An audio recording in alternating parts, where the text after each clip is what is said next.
Carrington Cross, the leadoff man, steps into the box.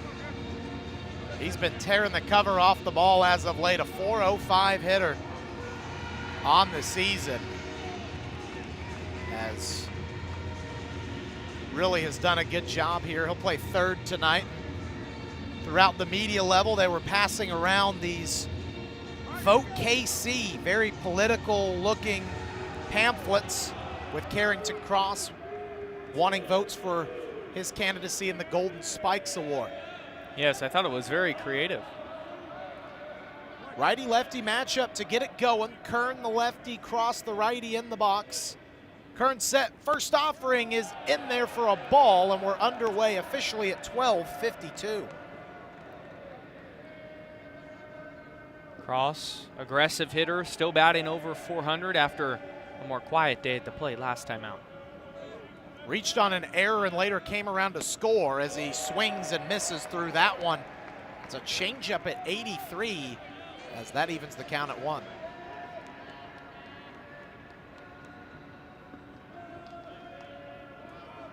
Kern, a little bit of a sidearm delivery for the Mountaineers. 1-1.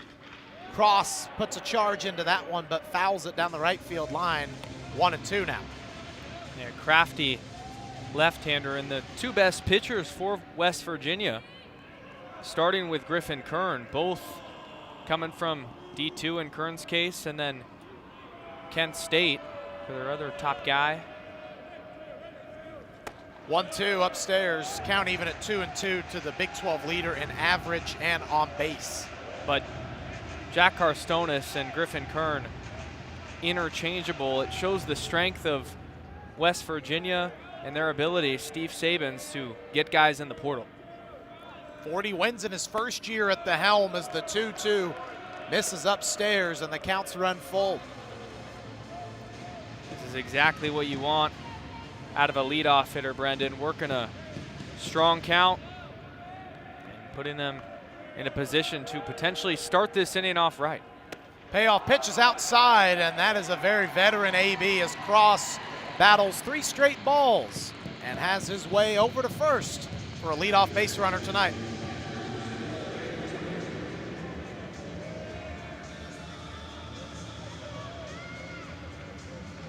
So in steps Jack Natilli, the catcher, who had a pretty solid day at the plate yesterday, still in that 2 spot from Venetia, Pennsylvania, where he calls home.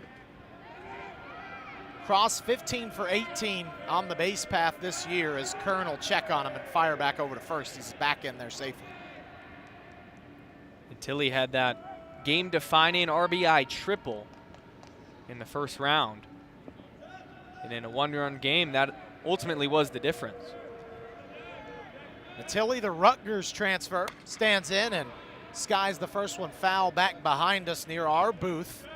Just a little bit off center on the right side, but still a phenomenal view at Globe Life Field. Talked about it in last game's broadcast featuring the Bearcats, but Natilli at every level of his baseball career has raked 300 average or above. 326 here this year for Cincinnati. 0-1 outside. Good job by Sov to get out of the crouch. Stop that one 1-1. Nice at every level, like he's some sort of vet, but only a sophomore. Started as that #1 catcher in high school and number 16 prospect overall. Did play summer ball, hit very well there as he lines that one down the third base line. It's a fair ball. Rounding first is Cross. He'll head for third. He'll keep going. Cross is going to score on the play, and he continues to rake as it's an RBI double for Jack Natilli, and the Bearcats on the board early. It's 1 rip. Jack Natilli right down that third base line in the corners here at Globe Life Field. It's easy for the ball to get stuck down there. Kind of just rattled in, and it allowed for an easy score from the leadoff man, Carrington Cross. Cincinnati, we talked about it, Brendan, not only on air but off. This feels like that scrappy team that's just going to hang around. You got to play perfect baseball to beat them. So Quentin Coates, the first baseman who hit a home run yesterday, stands in. Check swing, did he go around? They say he did, according to first base umpire Casey Moser. It's 0-1. Gosh, that big fly from Quentin Coates yesterday was just a moonshot, majestic off the second deck. That one just catches the chalk for a strike, 0-2. Him and Robin Villeneuve of Texas Tech both kind of traded in that left center field bullpen. They both had towering shots trying to one-up each other. 0-2, fanned into the glove of Sauve, the catcher. It's a strikeout, and that's a good response for Kern on the mound after giving up the run.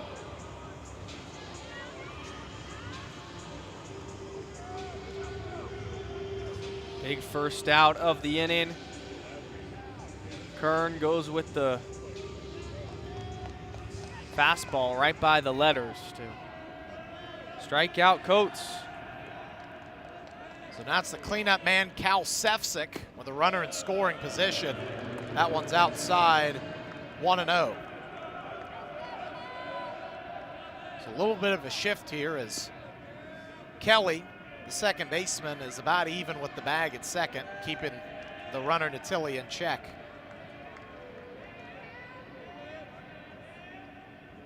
Kern fires in. That one line down the right field line, giving chase is Jace Reinhardt in foul ground. He makes the catch, and tagging from second is Natilli, so he'll advance 90 feet, but a good play by Reinhardt to get that second out.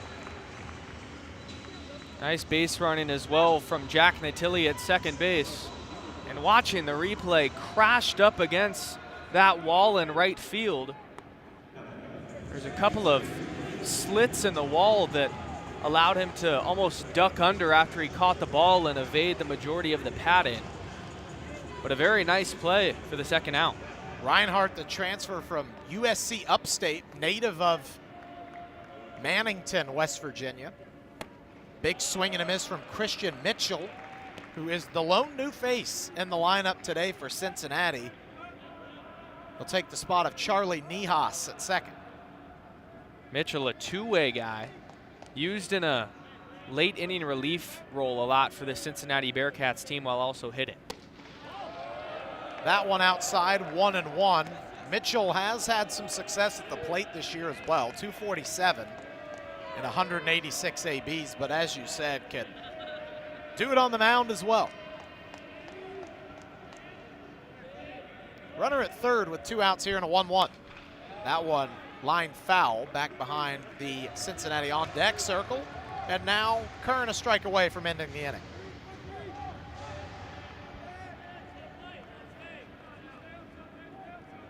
Derek Pitts, the center fielder who had a big day yesterday, stands on deck. Kern ready, 1-2. That one upstairs, good layoff there from Mitchell. It's 2-2. And that's simply Griffin Kern changing the eye level. A show-me fastball upstairs and a 1-2 count. It sets up anything at his disposal now, still with the pitch to play with.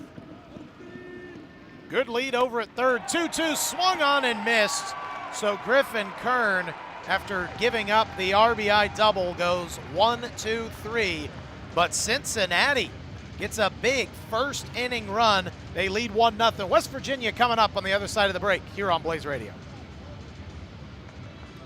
Come on, Midland. Come on, Elledge. Close this game out. It's tied 4-4. We can bring this to extra innings. You're the most reliable reliever in baseball right now in the Double-A. Come on. The pitch.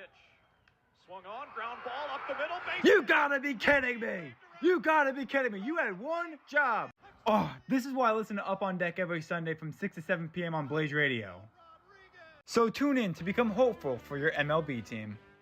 7 seconds to go. Three-pointer. Oh! Onions! Double order! Want to stay wrapped up in the madness of March all year round? Tune into Onions on Blaze Radio from 7 to 8 p.m., hosted by Luke Lundler and Christian Jarmark, where we break down everything in college basketball, from the biggest players, the biggest games, and the biggest moments, to the small schools making the Cinderella runs that you won't want to miss. Tune in Monday, 7 to 8 on Blaze Radio.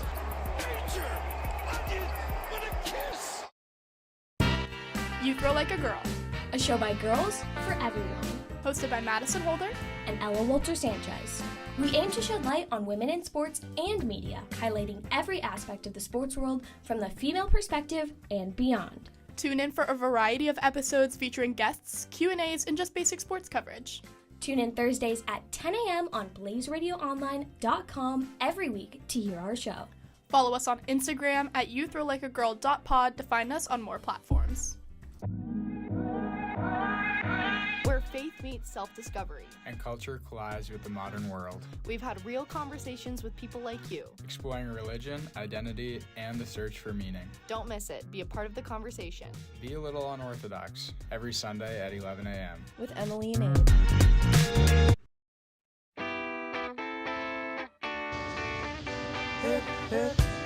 Back here, ready for West Virginia's half of this first inning. Brendan Paul alongside Aiden O'Neill. We'll take a look at the Mountaineers lineup in their first game here in Arlington this year. They'll lead off with Skylar King, the center fielder. Kyle West, the left fielder, will hit second. And Jace Reinhardt in right field. That will be the top three. Around the diamond for Cincinnati in the outfield, Cal Sefcik, the left fielder. Derek Pitts in center. Donovan Ford in right. Around the infield, it's Carrington Cross at third, Loudon Brooks at short, Mitchell at second, Quentin Coates at first, Natilli behind the plate. And on the mound is Carson Marsh, a 7.12 ERA, 3-4 on the year, 40 strikeouts, 21 walks. As he pitches to a West Virginia team that won 40 games this year. First pitch is upstairs for a ball and won their first outright conference title since 1987. Carson Marsh, a Westchester, Ohio native, had a great freshman campaign. It feels like this is a sophomore slump. That one outside as well. 2 pitches in would indicate that that sophomore slump is definitely hanging around here in the early going. Very early to tell, though. Bearcats looking for some run support. 2-0. Just inside, and it's quickly 3-0 to King, the leadoff man. And Skylar King from Columbia, South Carolina, was the number 19 player in the entire state. Very stalwart stance in that lefty batter's box. 3-0, it's a 4-pitch walk to lead things off for West Virginia, and that's about the last thing you want to do with this batting order. Yeah, absolutely. Cincinnati, middle of the pack in a variety of pitching categories. They really make their money on the defensive side. Don't commit a lot of errors, hit on it in the open. But need to fill up the strike zone and give that defense a chance. And here's a big opportunity with a shift on for Kyle West, the left fielder. Third baseman Carrington Cross is playing about where the shortstop Loudon Brooks normally would. First offering from Marsh. That one inside and nearly ran in and got him, so jitters in the early going for the Bearcat right-hander. It's now the 5th straight ball, and at College Station in Texas, they'd be chanting it. It's one of their signature things when a pitcher's in a slump like this. They'd be letting them know, and it would just keep growing worse, as that's ball number 6. As now we're going to have a quick conference with Carrington Cross and the catcher Natilli, just trying to get anything going here after 6 balls in a row. All it takes is one to fill up the strike zone and get that confidence back, but a less than ideal start. Definitely don't want to get too behind early, especially with a guy like Kyle West, who's hitting .352 on the campaign. Just a hair better with runners on at .361. Marsh ready. The righty with the red Bearcat glove. Fires the 2-0. It's in there for a strike.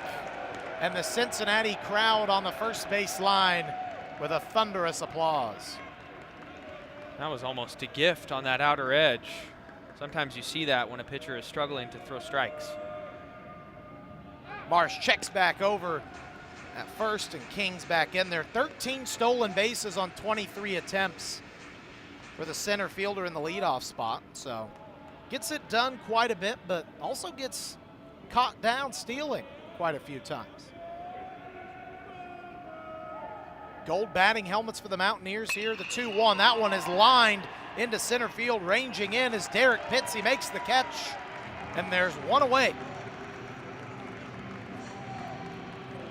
Beautiful barrel found from Kyle West, and that's an out where you're still going to get a lot of high fives as we see going back into the dugout. Solid contact, just found a glove, but that's a very great swing that can be replicated. 104 miles an hour off the bat, so definitely the Mountaineers will take that any day of the week, as now it'll be the third outfielder in a row, Jace Reinhardt at right. But first, it's a check over on King at first, and the throw gets away. King rounds second. He'll take the turn, headed for third. Coates across the diamond. It's not in time. And oh my, that pickoff proved to be costly, as Skylar King is now 90 feet away.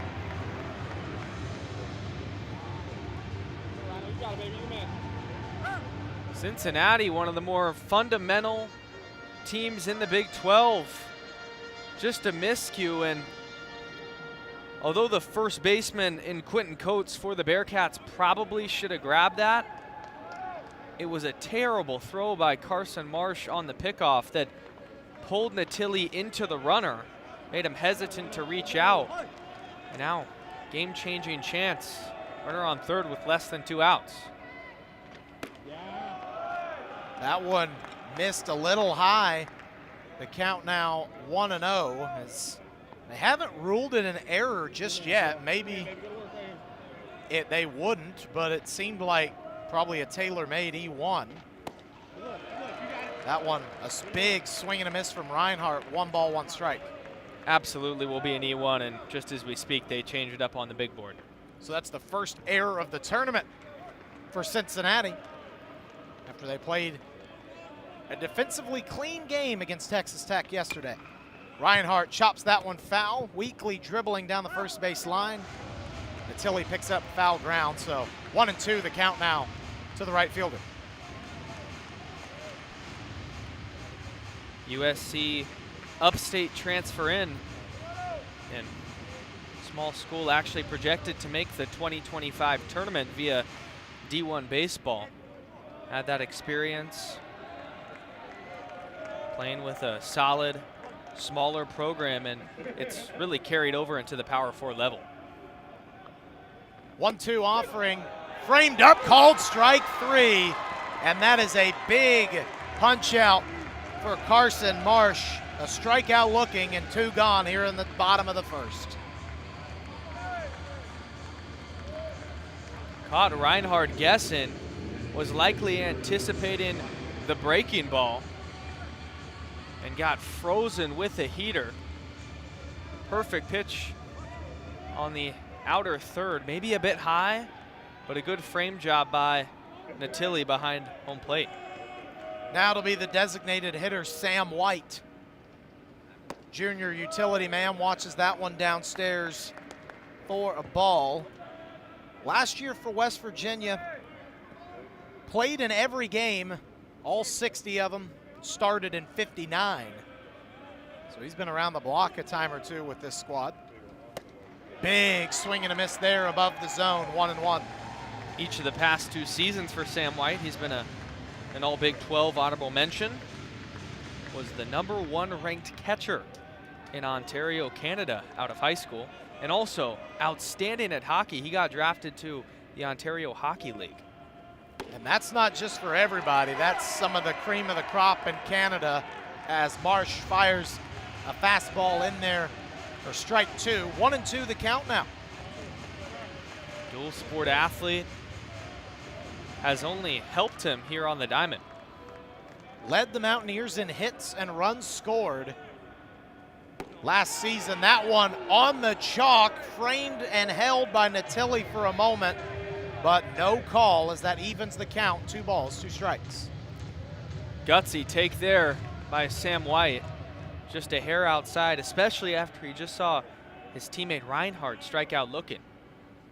2-2, line down the first base line, way foul. So that run will have to scamper back to third in Skylar King. West Virginia looking to tie it here in the early going.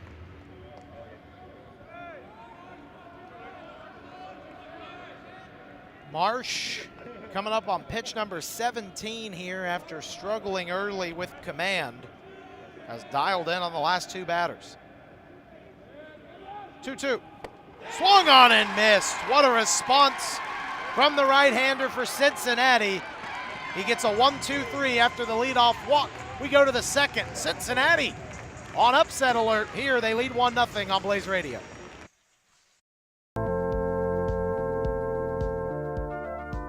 Have you heard the news? Flopstar is back for a 4th season.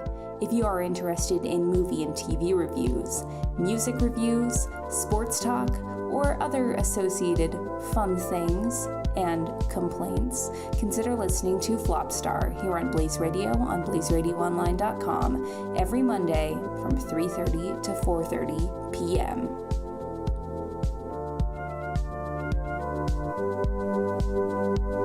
Are you wondering what's going on in pop music today? Tune in to Blaze Radio every Friday from 2 p.m. to 3 p.m. Mountain Standard Time for our specialty show, Behind the Beat.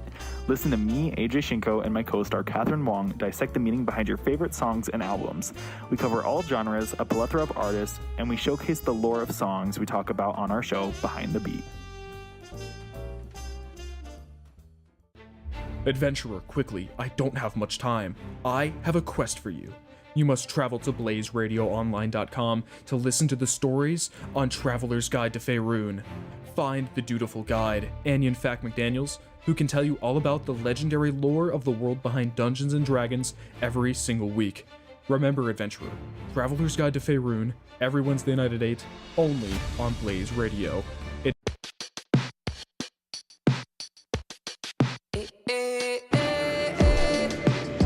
Second game of the second day of an action-packed Big 12 Baseball Championship Tournament. Brendan Paul alongside Aiden O'Neill here for Blaze Radio on our second day, our 6th game in tournament-long coverage. Features 1 against 8. So far, it's the 8. The Cincinnati Bearcats looking to hang on. They have a 1-0 lead. We go to the top of the second. Derek Pitts, the center fielder, will lead things off. Griffin Kern, a couple of strikeouts in the first inning, gets a big swing and a miss from the center fielder. Changeup at 87, 0-1. Pitts only 68 at-bats on the season, but in last game, very productive offensively. Talked about Natili's RBI triple. Couple other RBIs coming courtesy of Pitts. That one in there for a called strike, right at about the number on Pitts' jersey. 0-2 the count. He went to Christian Brothers College Prep High School. Struggled to hit earlier in the season, but as you said, came along really well yesterday in this tournament. 0-2. That one lined into right center field. Ranging over is Skylar King, the center fielder, makes the catch without much trouble and one away here for Cincy.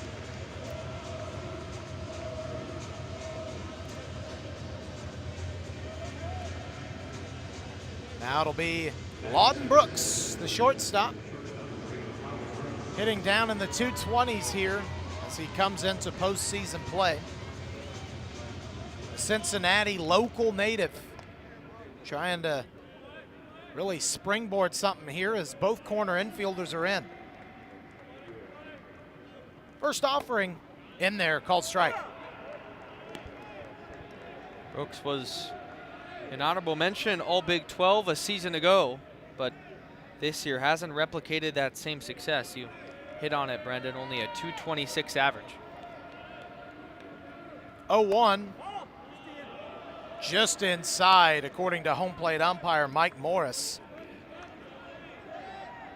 As Lawden Brooks got his revenge against his former school, Texas Tech, in the first game that they played in, a 6-5 win over the Red Raiders. 1-1. In there, just on the inside third for a strike, 1-2. Cincinnati had a lot of success in the bottom of this lineup in their first game. Not only from a production standpoint, but quality of ABs. 1-2, that one lined sharply into center field. Skylar King ranging in to make the easy out. And that's 2 flyouts to center field and 2 away for Cincinnati. And the scorecard obviously doesn't tell the whole story because both of those at-bats from Pitts and Brooks were solid. Hard hit outs directly to center field. As a team, you replicate those at-bats for a full 9 innings, it'll likely result in success. Especially once you get that second and even third time through the order, if they keep a pitcher in that long. Tommy O'Connor, the DH, steps in, takes a strike on the outer part of the plate, 0-1.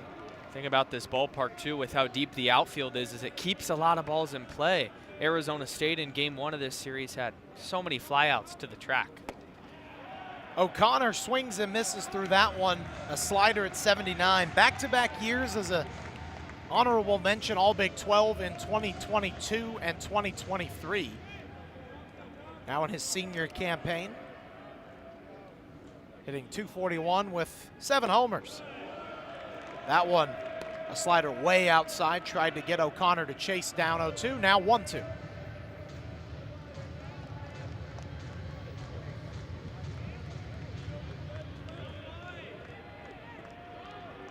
Kern, the lefty, and a lefty-lefty matchup set. Here's the 1-2.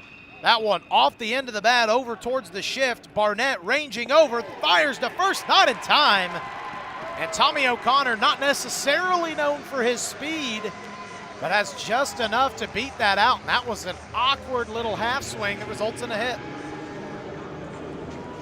Was just hit slowly enough from O'Connor, and the defense was also shifted to the right. So that was the third baseman, Spencer Barnett, full speed ahead. Good glove work, good transition, but just too much speed on the back end. Ooh, just laid O'Connor by about a step. As Donovan Ford, the right fielder, squares to bunt, pulls it back. And the first pitch is a ball, 1-0.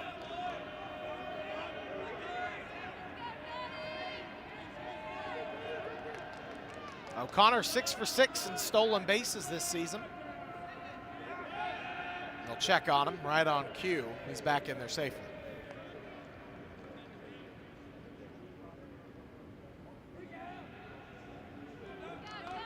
Now Barnett playing more down the third base line on the infield grass. That one ran inside and Ford has to wince out of the way. It's 2-0.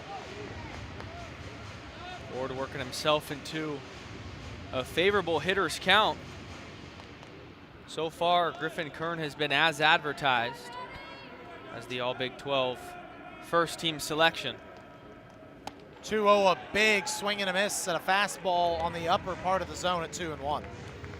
And something to monitor will be how long the Mountaineers extend their race. Already at 33 pitches, likely a lock for the tournament, you have to imagine, as the #1 overall seed. Ford skies that one into shallow right field. Reinhardt and Kelly converging. It's Jace Reinhardt who calls it off, makes the play, and that'll end the inning. 1-0 Cincinnati does lead as we head bottom two. You're listening to the Phillips 66 Big 12 Baseball Championships on Blaze Radio.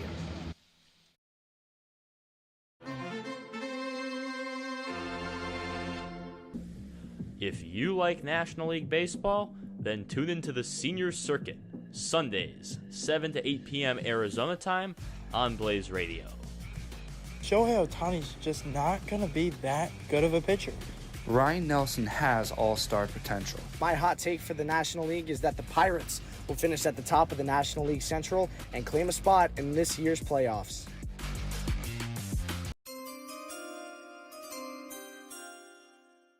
I am Jack Kemmler. I'm Will Anderson. And I'm Jason Teeter. Welcome to Roll the Tape, where we take a deep dive into the 2025 NFL Draft. We will provide you with player breakdowns, mock drafts, prospect rankings, team needs, and much more.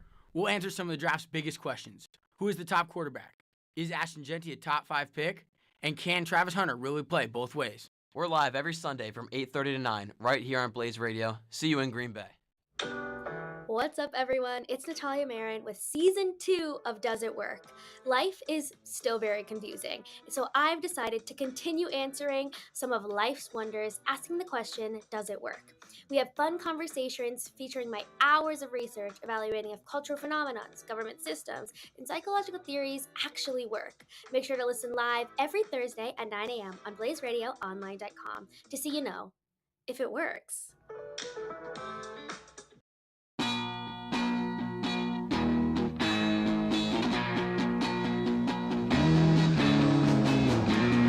After a rocky start to the bottom of the first for Carson Marsh, turned it around with a line out and 2 punch outs as we head bottom 2. And as we get a minute, we take a look at D1 Baseball's last field of 64 projections. Right now, they have every team in the top 8 except Arizona State in the field. They have them in as a 3 line. As of May 18th, that may need a little updating as of the results of the tournament. Logan Sauve takes a ball, 1-1 the count. Feels like both of these teams are safe when it comes to making the NCAA tournament. If Cincinnati lost to West Virginia today, that'd be very respected, and West Virginia already a lock. That one in there for a strike, 90-mile-an-hour sinker.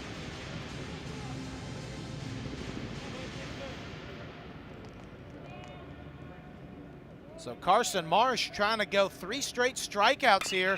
That one chopped over to Brooks at short, fires it over to first. It's in time. So a 6-3 ground out gets the bottom of the second started.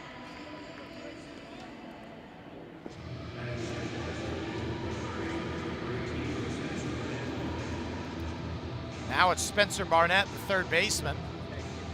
Number 18 standing in for his first AB. Pittsburgh, Pennsylvania native, 29 starts last year, hit .270 with 21 runs batted in. First offering for Marsh, high at the letters, called strike 1. Marsh has been filling up the zone so far this start for a man entering today with a 7.12 ERA. Very encouraging. That one also in there for a strike. So after 6 straight balls to start the outing, 14 of his last 18 have been called for strikes. Marsh 0-2 ahead. That one lining down the left field line, giving chase is Sevcik. That one will bounce just foul up against the wall as Sevcik will throw that baseball into a fan in the crowd. Looks like might be wearing some Kansas powder blue. Waiting for that game later this afternoon. That'll be our next one. They'll take on Oklahoma State, who beat Baylor yesterday.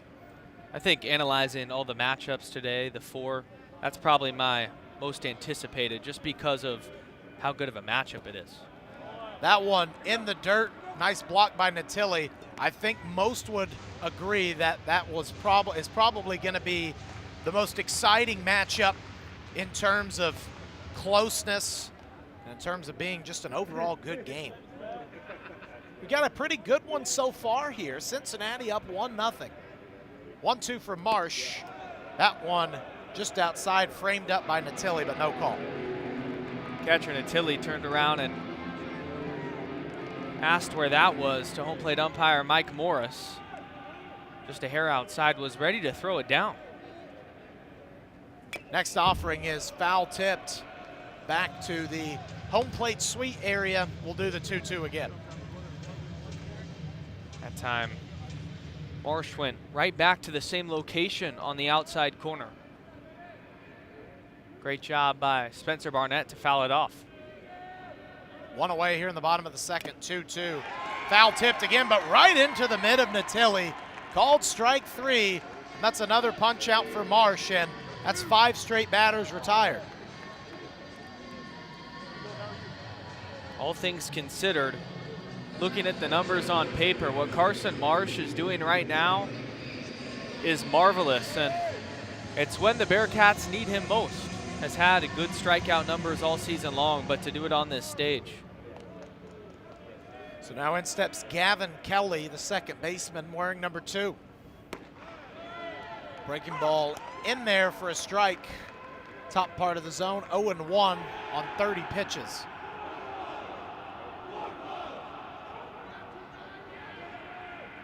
Now, both sides really starting to get in. It is a big swing and a miss from Kelly on a slider down and away, puts him behind 0-2.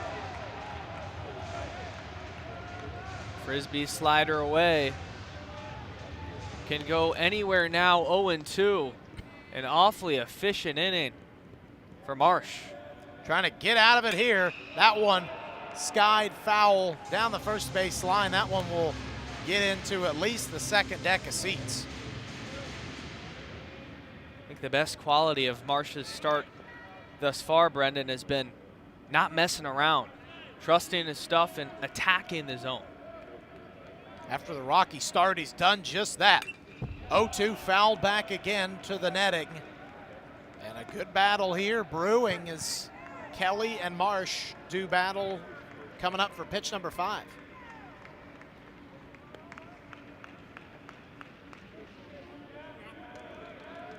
Crowd's filled in a little bit here in this second matchup compared to this morning. So that one's downstairs. Tells you a lot considering these two teams are from multiple states away. Cincinnati and West Virginia got to be among the furthest teams away in the Big 12.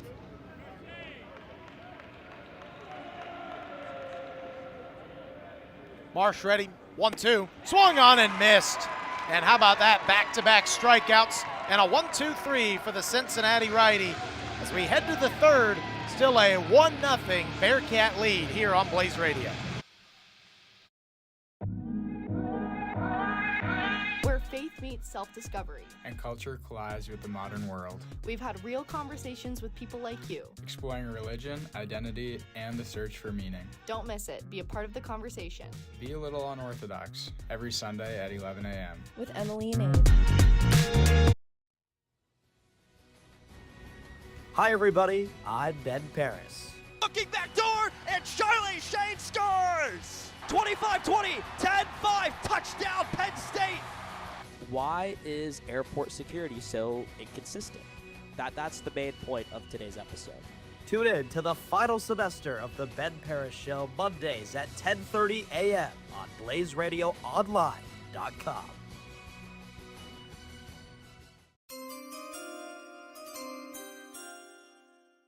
I am Jack Kemmler. I'm Will Anderson. And I'm Jason Teeter. Welcome to Roll the Tape, where we take a deep dive into the 2025 NFL Draft. We will provide you with player breakdowns, mock drafts, prospect rankings, team needs, and much more.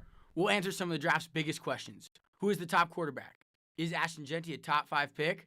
And can Travis Hunter really play both ways? We're live every Sunday from 8:30 to 9, right here on Blaze Radio. See you in Green Bay.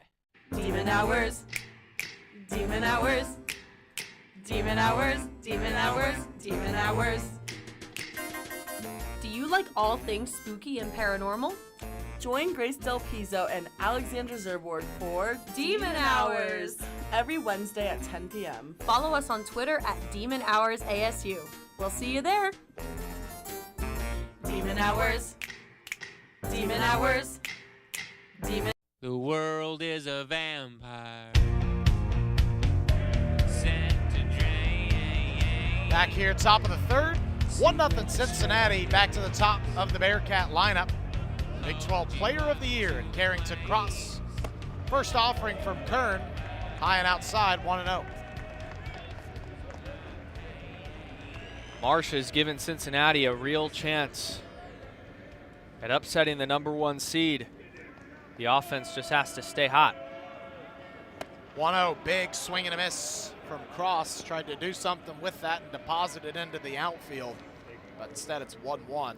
They got a good outing out of Nathan Taylor yesterday, which was a key to help them knock off the 9-seeded Texas Tech. 1-1 in there, called strike on the outer third. For him to have that outing in game 1 of a tournament makes life easy for Jordan Bischel and the rest of the coaching staff the rest of the way. 1 ball, 2 strikes from the lefty Kern. Here it is. That one swung on and fouled back to the screen. And what West Virginia has done just as a program has been so impressive. Randy Mazey was the longtime manager of the Mountaineers, won Big 12 Coach of the Year in 2023, and since Steve Sabins has taken over, they haven't skipped a beat. Not at all. A big swing and a miss there from Carrington Cross. They'll have to throw it down to first. For the insurance, they do that successfully, so it's a strikeout of the leadoff man. 1 away here.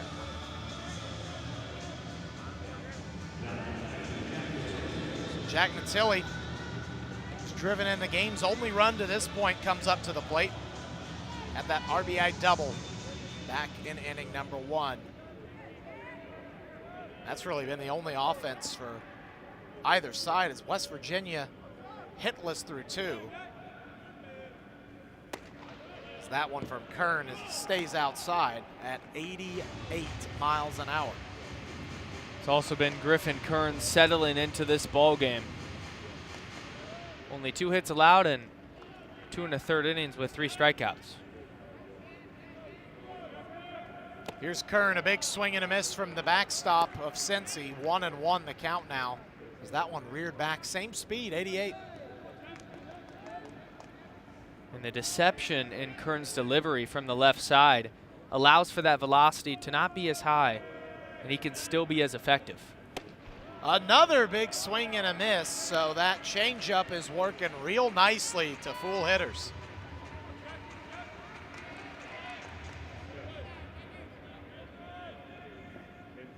One and 2 the count now to Natilli. Another righty-lefty battle. Kern, the southpaw, into the wind, fires. That one downstairs, evens at 2. All week long, we've talked about freshmen that have gotten inserted into a system and impacted a team right away, how valuable that is. That's what Jack Natilli's done, similar to Landon Hairston at ASU. Since becoming a Bearcat, he's been great.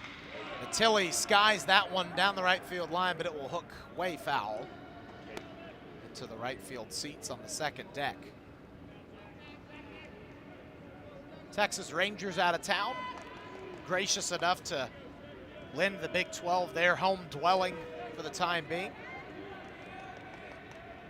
Finishing up a trip up to the Bronx against the New York Yankees. 2-2, that one lined past the outstretched glove of Kelly at second. It'll be a base hit, and Jack Natilli keeps the offense going. He's 2 for 2, a single after a double. Just constantly in awe of Jack Natilli and how good of a hitter he is at his young age. This is a fastball on the outside corner of the plate. A lot of young players, Brendan, especially with power, get pull happy and they try to just crush the ball to the left side, but Natilli was disciplined, waited back all the way into the barrel and just stroked it to right field. Quentin Coates, the first baseman, pops one into shallow left center field. Ranging back is the shortstop Kresser, who makes the catch, and that will retreat Natilli to first. So 1 response pitch, and he gets an out. So 2 away here for Cal Sefcik. Sefcik, his first time through, had that fly out to right field down in the corner.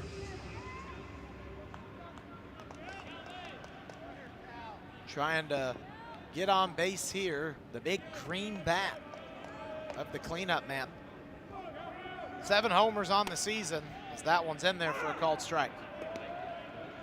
Been a clear emphasis from Griffin Kern to pepper that outside corner. He has a lot of success with the natural sinking movement, already breaking to that side of the plate. 1-0 inside, appeal down to first, no go, says Casey Moser. 1-1. Cal Sefcik playing with his brother Luke, another infielder. Cal came from Indiana, Luke came from Central Michigan, as that one at the letters is in there for strike 2. Been a family affair after watching their father Kevin have a 7-year MLB career. with the Rockies and Phillies. He coached both of them in high school. You can imagine how great that mentorship is. This one popped into foul ground on the first base line. It'll get into the seats. Cincinnati on that first base dugout, seen quite a few red and black shirts. West Virginia countering with their blue and gold crowd down the third base line.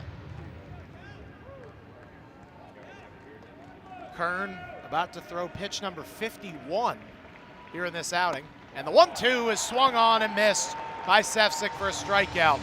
So after Natilli gets on with a single, nothing becomes of it, and we head bottom 3. West Virginia looking to break the hitless streak here on Blaze Radio. You like hoops? I know I do. And with the NBA season starting, there's no better place for basketball content than To The Baja Podcast. Join the host Isai Romero, Ronan Haycoop, and Ryan Myers through the world of basketball. From college hoops, the NBA, and the WNBA, we got you covered and more, with in-depth analysis and entertaining basketball content with new segments and topics every single week.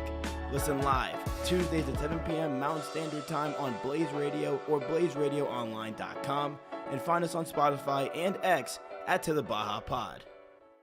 Even though it's the NFL offseason, that doesn't mean that the fantasy football world stops spinning. So we've got you covered here at the Fantasy Football Forecast on Blaze Radio. I'm Jacob Brooks, that's Isaac Robertson, and the two of us will have you covered with all of our fantasy analysis from free agency, the draft, and more. We'll have a ton of different rankings and fantasy takeaways to break down for you, so you aren't going to miss out. So be sure to tune in to the Fantasy Football Forecast Wednesday nights from 9:30 p.m. to 10 p.m. Arizona time on Blaze Radio. Where faith meets self-discovery. And culture collides with the modern world. We've had real conversations with people like you. Exploring religion, identity, and the search for meaning. Don't miss it. Be a part of the conversation. Be a little unorthodox. Every Sunday at 11 a.m. With Emily and Abe. All right.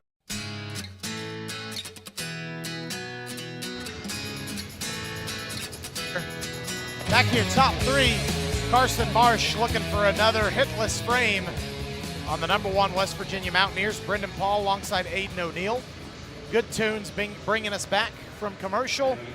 Good tunes here for the song of the game. We've talked about it last night. Poison, Guns N' Roses, Van Halen, and AC/DC is the lineup for the 4 songs this time. Definitely beats the heck out of the 4 this morning. And a couple good ones, but across the board was not very solid. As Grant Hussey, the first baseman, takes a first pitch strike at the knees, 0-1. I feel like you can get more into the hard rock at this point in the day when everyone's more awake. Yeah, not many people probably want to hear AC/DC at 9 a.m. as the 0-1 is cut on and missed. 83 on the slider inside. Quickly 0-2.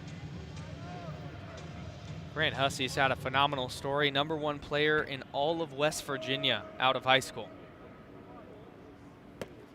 159 starts over the past 3 seasons with the Mountaineers, and he gets a ball there, 1-2 the count. The native of Parkersburg, one of those small towns, about 20,000 or so.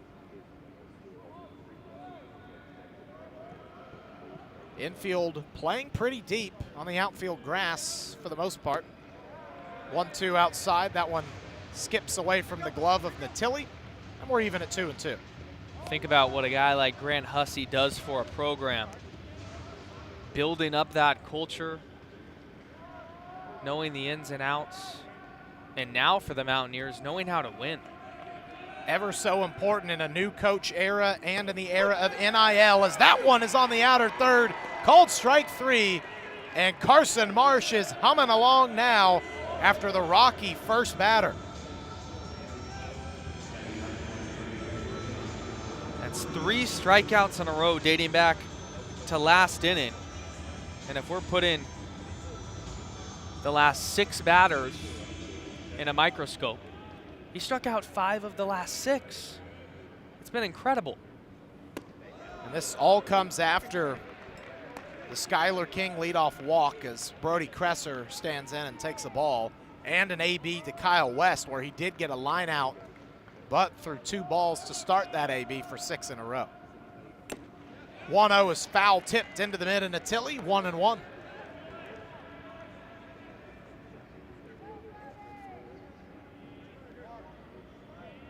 Brody Kresser, transfer from Des Moines Area Community College, native of Jessup, Iowa.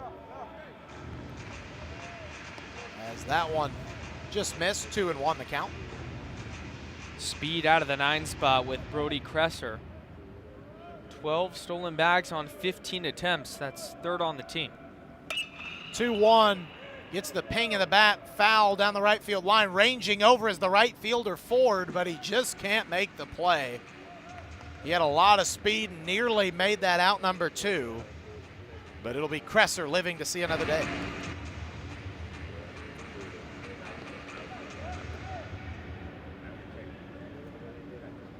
Brody Kresser, 47 games at West Virginia last year with 42 starts. So he started to get familiar with this culture, hitting .270 on the year.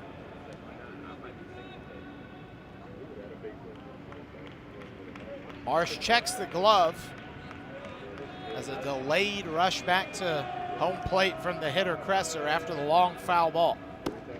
That one just missed, pretty good spot, says the catcher Natilli, but the count's run full. Exactly the at-bat you want out of the 9 hole. Looking to reach base is that reverse leadoff hitter. 3-2, that one popped into shallow right center field. Converging on it is the second baseman Mitchell, who's making his Big 12 tournament debut today, as that one is put away for out number 2. After the leadoff walk to Skylar King, Carson Marsh hasn't allowed another base runner. Talked about his 5 strikeouts in the last couple of innings, but the definition of settling in. Now back to the top of the order, the only man who's reached base, Skylar King. That one inside, 1-0. We saw a little bit of a pitcher's duel in the first game today with U of A coming out on top, but this one has been to the extreme. Only 1 run in the ball game as King stands in and takes that one for a strike. The count even, a ball and a strike. It was Arizona who finally broke through towards the back part of the ball game. They beat BYU, the 12 seed, 4-1, as King foul tips that one back to the screen. And now strike away from another clean frame for Carson Marsh.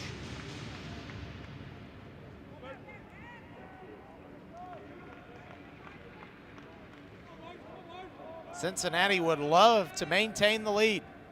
1-2, that one skied opposite field. Ranging in is Sefcik, the left fielder. He makes the play on the run, and that will end the third.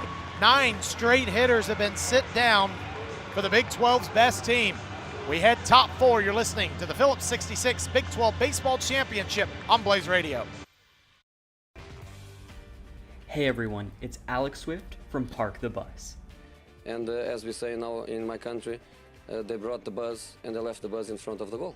If you want to stay updated with the world of soccer or hear 3 Arsenal fans tell you why we're better than Spurs, but Tottenham, it's the history of the Tottenham. Come check out Park the Bus with me, Alex Swift, Alexander McDonald, and Bob Blue, Tuesdays, 9 to 10 a.m. at blazeradioonline.com.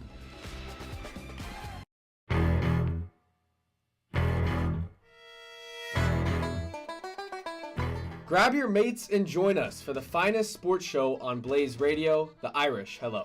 With the wisdom of the Irish duo, you'll have the knowledge of old pals at the pub, sharing each and every moment. Join Aidan O'Neill and Shay Maloney every Wednesday night from 8:30 to 9:30 for breakdowns of sports news across the world as a pot of gold awaits.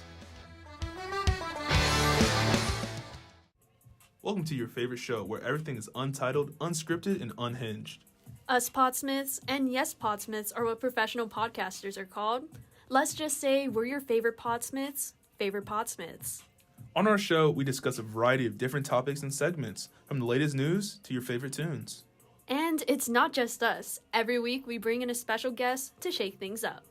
So join me, CJ Stevenson, and me, Kate Nakamura, every Monday at 4:30 p.m. on Blaze Radio.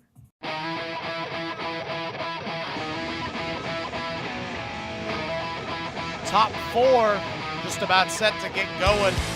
here from Globe Life Park in Arlington, Texas, as the infield dirt has been maintained. As we get 5, 6, 7, Mitchell, Pitts, and Brooks up for the Bearcats, looking to provide some run support for Carson Marsh. First offering to Pitts, in there at the Cincinnati letters for a strike. How marvelous Marsh has been. The least the Bearcats can do is scrape across a couple runs for him. 0-1, popped sky high on the infield dirt. Kelly and Hussey both over on the right side. It's the first baseman, Hussey, who puts it away. One quick out.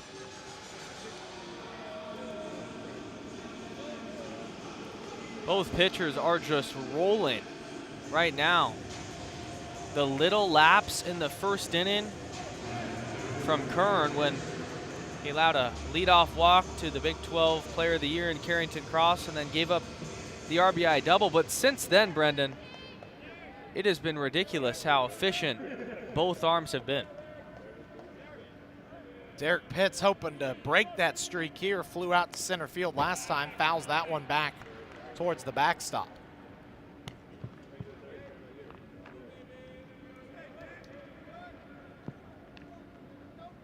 So Cincinnati, the 8 seed coming in, a record of 32-23 overall, 17 and 14 in conference play.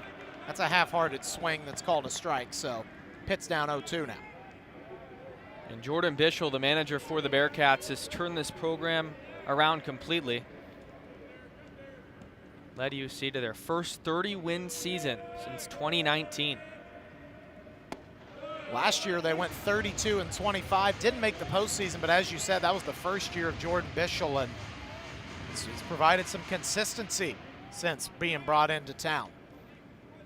Formerly at Central Michigan, and brought over a lot of his players to this team as well, who have played a big impact. 1-2 swung on and missed. It's a 4-pitch strikeout of Derek Pitts, and 2 gone quickly here, top 4. This is just a good old-fashioned duel. Something we'd see out of the Ranger Jacob deGrom in this building. Just pure domination, and when you're feeling it on that mound, it's just about attacking hitters. That's the name of the game. Not getting cute, and both pitchers could say they've done that. Lawden Brooks, the shortstop, in a big swing and a miss at a slider that ran in at 77. 0-1 the count. And that is true. Griffin Kern and Carson Marsh have been nothing but stellar so far. 0-1 outside. That one didn't quite break the way maybe Kern wanted it to, so it's even at 1. Changeup that jived to the outside part of the zone for a ball, but that sinker also breaks the same way. A bunt attempt squaring around was Brooks, but he pulled it back. He saw the pitch run inside. 2 balls and a strike, 60 pitches for Kern so far. And that West Virginia bullpen is quiet. That one out and up. Just tried to find the upper right part of the zone, but too far. Now 3-1. You see his strike to ball ratio is over 2-1 in the strike department, 41-20. 3-1, check swing, he went around, and the count's run full. Yeah, Brooks was headed a couple steps towards first, and the umpire said, not so fast, get back in here. Full count. Big spot here, trying to ignite a 2-out rally. 3-2. Line foul. Brooks only hitting a .195 in 2-out scenarios. Little worse than his .225 on the season. And Kern has done a terrific job at tunneling that sinker and changeup, come out of the same arm slot, but have completely different movements. Likely going to one of those in this moment. Payoff. Called strike 3 inside, and Lawden Brooks did not like it. But he'll have to settle with the result as the pitcher's duel continues. It'll be Carson Marsh's turn to try and throw up another 0 when we come back. 1-0 Cincinnati here on Blaze Radio. Stop being friends with people who don't benefit you. So that man intimidates you that much that you're gonna let him disrespect that entire body of people that support you. Hey guys! Welcome back to the Black Print Podcast. My name is Blessing Frazier. And I'm Serenity Reynolds, and this semester we're officially live on Blaze Radio. If you're interested in culture, entertainment, college life, or more, then the Black Print is the perfect fit for you. You can find us weekly on Spotify or live every Tuesday at 4 p.m. on Blaze Radio. Bye! Ciao! Even though it's the NFL offseason, that doesn't mean that the fantasy football world stops spinning. So we've got you covered here at the Fantasy Football Forecast on Blaze Radio. I'm Jacob Brooks, that's Isaac Robertson, and the two of us will have you covered with all of our fantasy analysis from free agency, the draft, and more. We'll have a ton of different rankings and fantasy takeaways to break down for you, so you aren't going to miss out. So be sure to tune in to the Fantasy Football Forecast Wednesday nights from 9:30 p.m. to 10 p.m. Arizona time on Blaze Radio. Forks up, Sun Devils. Join me, Chris Town, as I scour the entirety of ASU to find the heroes who do it all. The unsung who brave the challenges to make our university at the top. Let's bring the spotlight to those who do the most and see how they do it all. Join me for the Unsung Heroes of ASU, live every Thursday at 3 p.m. only on Blaze Radio.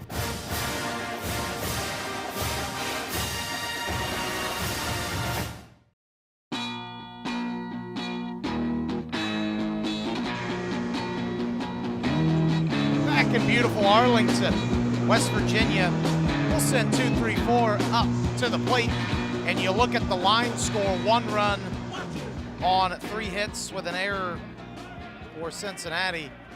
West Virginia, well, let's just say no runs, and they have a 0 in that middle one. I'll let you piece together what that means, as the first offering to Kyle West is inside for a ball.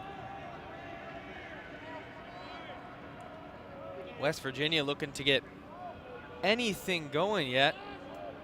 Still a donut in the elusive hit count. That one way outside, 2-0.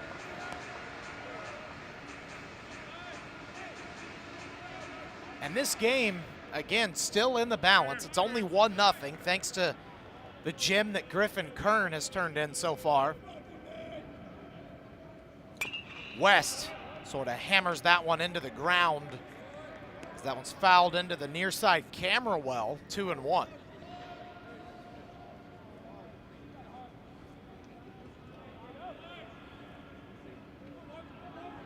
We approach the 2 o'clock hour, local time here in the Central Time Zone.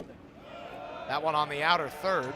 Doesn't get the call, but Natili pointing a boost of confidence towards Marsh on the mound. He likes the spot. He's down 3-1. First time since the first batter of the baseball game where Carson Marsh has found him down in the count 3-1. 3-1 chop foul, and just like that, it's run full. Doesn't wait around to get right back into that strike zone. Big defensive shift still on for Kyle West, with 2 defenders deep into right field almost, and the other 2 nearing second base. Carrington Cross is playing where Lawden Brooks normally would, as West puts a charge into that one, and goodbye. Oh my goodness, Kyle West absolutely destroyed that baseball. 4-0-1 officially, and it was smoked. 1-1 ball game.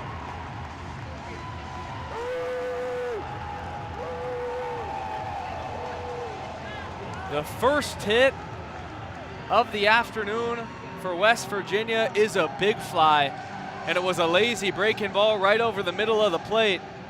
Kyle West crushed it and knew it. The bat flip. We got a tie game, and hold on. Umpires might review something. This would be an interesting one to look at. They're going to talk to Steve Sabins. 40 wins in his first year down there at third. Only thing I can think of in this situation, Brendan, would be maybe not touching every bag when rounding the bases, because that ball was clearly out. Oh, yeah. And there was no interference or anything of that kind. So maybe Cincinnati's arguing that he didn't touch first, second, third, or home. I don't know. Well, it looks like the conference between third base umpire Mark Wagers and first base umpire Casey Mosier's done. Maybe to your point, and this is just an idea on the bat flip, maybe wanting to not spark anything that could turn ugly. That's the only thing I could think of if they weren't looking at the bases. Nonetheless, the game's 1-1 for Jace Reinhardt, who watches the first one upstairs for a ball.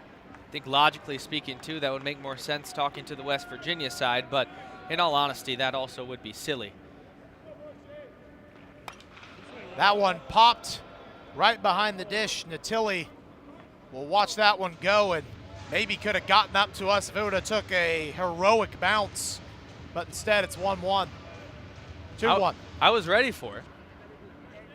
Just a little short. Oh, it is 1-1. They fixed it here in the building. They've been a little iffy these last couple of games, but Reinhardt swings and misses through that one. 1-2 the count. Reinhardt was the first victim to the punch-out. Got caught looking. Marsh now up to 5 Ks on the afternoon. Next offering is a strike 3 that gets to the backstop. Natili out from the crouch, fires over to first. It's over the glove of Coates, and it'll count as a strikeout, but Jace Reinhardt will find himself at first base nonetheless.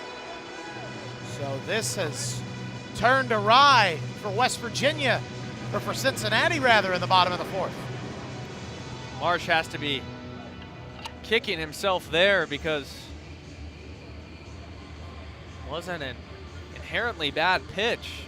A little down in the zone. Natili may have gotten crossed up, just couldn't keep it in front. So now a meeting of the entire infield, and that will do it for Carson Marsh. He will exit down the first base line. New pitcher coming in for Cincinnati. When we return, we got a 1-1 ball game here in Arlington.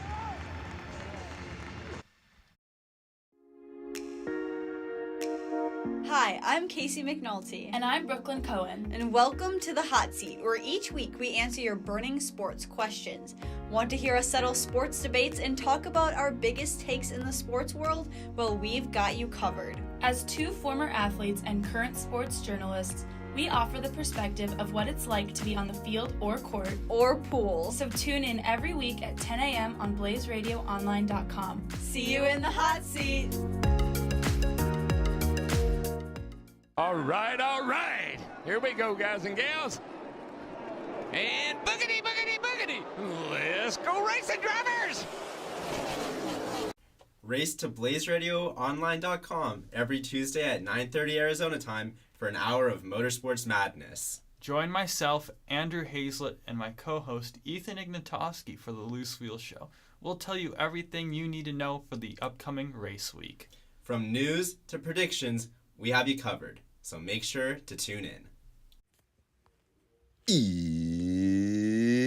It's time for the Beatdown on Blaze Radio from 2 to 2:30 p.m. on Wednesday afternoons. Seth Golefsky and Willem Marietta take a deep dive into the ever-changing landscape of the UFC. We are talking tactics, breaking down the biggest fights, and giving you the scoop on what's next in the Ultimate Fighting Championship. Whether you are a diehard fan or new to the fight game, we've got something for you, only on the Beatdown on Blaze Radio.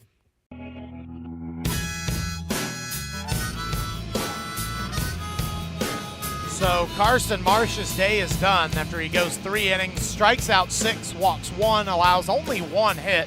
Does end up costing Cincinnati the 1-0 lead. It'll be Adam Buczkowski, the freshman out of Carmel, Indiana, who will come in to pitch. And Aiden, you saw some numbers on him, a true freshman, maybe a little shocked that he gets the nod here. Yeah, and he's worked a decent amount so far this year, 31 1/3. 4.88 ERA, 4-0 in 18 appearances. You're going to see a low 3-quarter release from Buczkowski, tough guy to barrel up. Funky delivery, and for a freshman, that unorthodox manner out of Carmel, Indiana, has allowed him to see the field rather quick. So the runner at first is Reinhardt, who struck out and advanced on the wild pitch. That one popped foul over on that third base side. A young fan wearing black and orange representing Oklahoma State, who will take on Kansas in the next game after this one finds its way to the finish line. Another full slate of games. Big 12 championship has been phenomenal. 0-1 offering from Buczkowski is in there for a strike, 0-2. We started yesterday with 12. Today we're down to 8. By the time we get to tomorrow, we'll be at just 4. So we'll continue the coverage throughout Saturday through the championship game. Buczkowski ready, 0-2. That one runs in and gets White on the elbow, so he'll trot down to first. And now 2 aboard for WV with nobody out. Man, that's frustrating if you're Buczkowski. Got ahead 0-2 on White, and the breaking pitch just slipped away and ended up catching a piece. Worst case scenario, and an awful feeling for a guy that just entered out of the bullpen. So now Logan Sauve, the backstop, will get a little bit of a pep talk from Steve Sabins. And maybe, as you talked about, a little strategy here with 2 on, nobody out in a 1-1 game. Could see with how this game has been trending so far, a bunt in this situation from Sauve. I think it would make sense. Set the table for the rest of this order. And manufacturing runs with how good the starter Griffin Kern has been could be logical. So let's see what Buczkowski does here. First offering, nowhere competitive for Sauve. In fact, it's in the lefty batter's box, 1-0. Both runners on base have some speed. Reinhardt 3 for 6, and Sam White 9 for 13. So they've both been on the move before. 1-0 again outside, trying that sweeping changeup at 85. Since Buczkowski has entered, he hasn't been able to locate, as other members of that Cincinnati bullpen are stretching quickly. No room for error. Buczkowski ready, 2-0 outside again. And you're in danger if you're Cincinnati of going from being up 1-0, throwing a no-hitter, to being 1-1, nobody out, and the bases loaded with one more ball. Buczkowski set 3-0, and not even an expanded strike zone on 3-0 can save that one down and away. Everyone's aboard, ducks on the pond, and that will bring up Spencer Barnett, the third baseman. Since Buczkowski has entered, the Bearcats yet to record a hit. They've still reached base 2 consecutive times with the hit by pitch and the walk. Now time for a mound visit to maybe just calm down the true freshman. And that's, you gotta imagine that the nerves are riding high for Buczkowski. Now coming in, only inherited Reinhardt on first, hit Sam White, who's now on second, and walked Logan Sauve, the catcher. And now you see a plethora of jerseys in the 30s walking towards the right center field bullpen. Joel Pinheiro, Ty Barnett among the mix. As the conference is over, Mike Morris, the home plate umpire, trying to come out there and just tell them to wrap it up. Big spot for Barnett, who struck out back in the second. So here we go. The state of this game could hang in the balance in 1AB. First offering, inside, 1-0. part of the strategy for West Virginia is not expanding the zone if you don't have to. Could potentially see Barnett take a strike. West Virginia dugout all up on the top step, clapping away. 1-0, fouled and dribbled to the backstop. The count's even at a ball and a strike. Instead was rather aggressive for Spencer Barnett. Brendan, he was 2 for 4 in the regional final last year as a true freshman. Got acclimated to the big moment pretty quickly. Another one right now. 1-1, just outside. 2 balls and a strike. Does have 4 homers on the year, so could really make a mark on this ball game if he is able to not just put one over the fence, but put one in the outfield. 2-1, way outside, and nowhere to put him if you're Buczkowski. 3-1. Has yet to allow a hit. Now facing his third base runner. There's a chance that Buczkowski walks the runner in. Nowhere to go.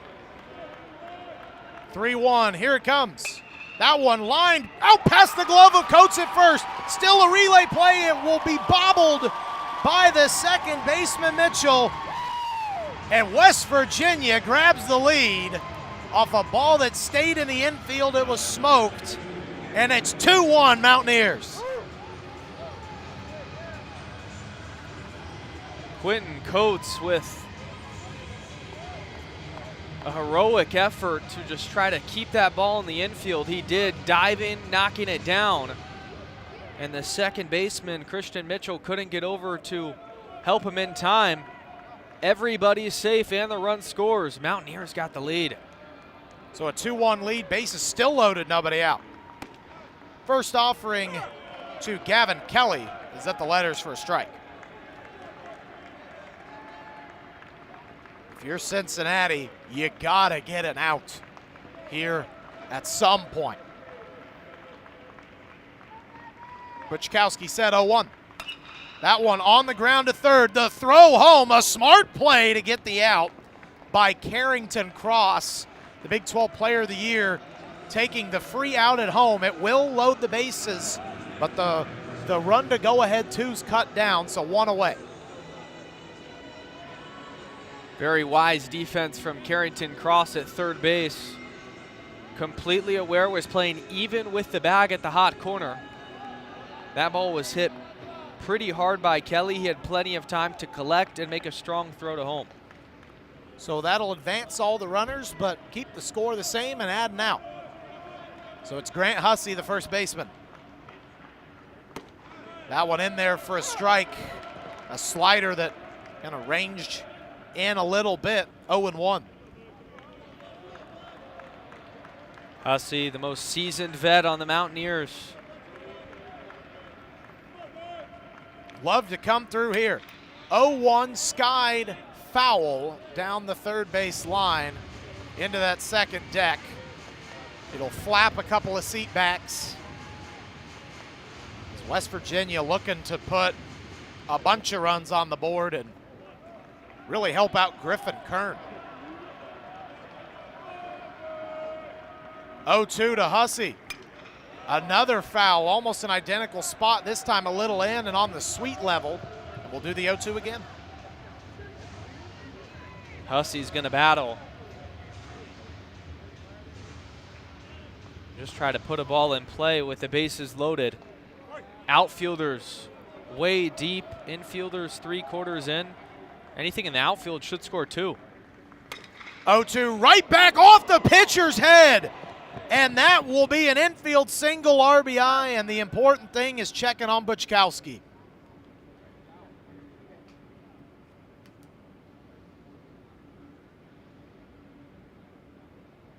So score the run. We'll step aside as West Virginia goes up 3-1 here on Blaze Radio.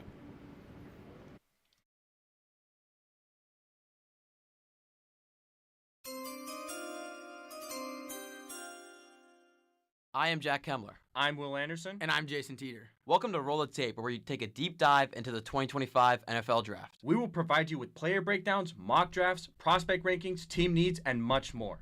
We'll answer some of the draft's biggest questions. Who is the top quarterback? Is Ashton Jeanty a top 5 pick? And can Travis Hunter really play both ways? We're live every Sunday from 8:30 to 9, right here on Blaze Radio. See you in Green Bay.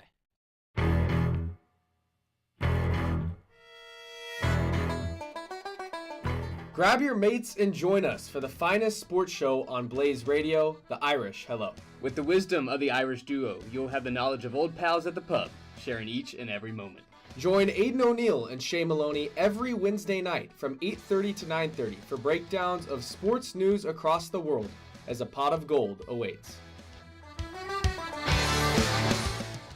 Ladies and gentlemen, we are proud to bring you the first season of the Scouting Session. You've all heard about the superstars in sports. You know the legends like Ruth, Gretzky, and Earnhardt, but this show takes you down that ladder. The Scouting Session highlights the young, up-and-coming athletes from across the nation and beyond. From motorsports to hockey and everything in between, we'll shine the spotlight on the stars of tomorrow.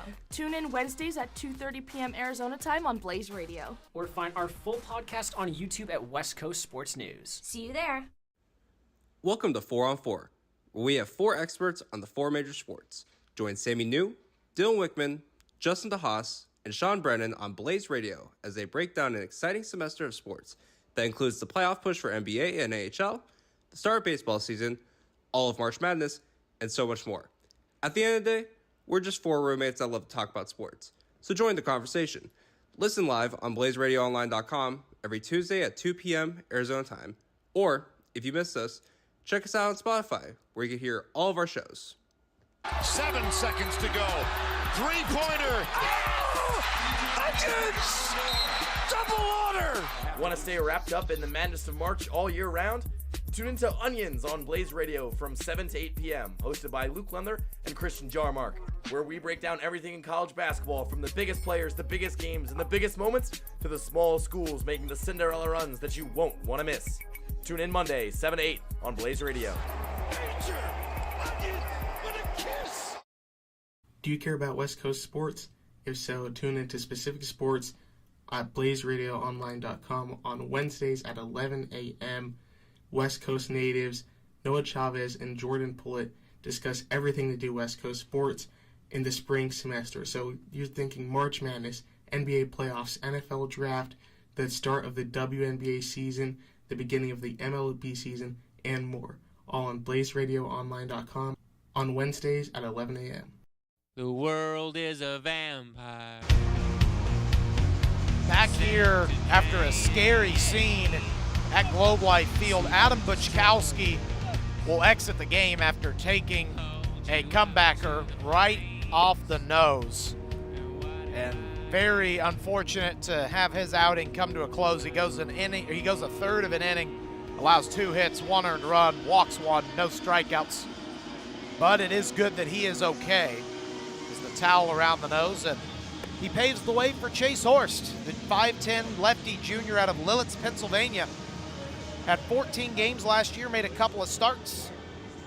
All freshman AAC team back when Cincinnati was a member of the American. 4.35 this year and 10 1/3.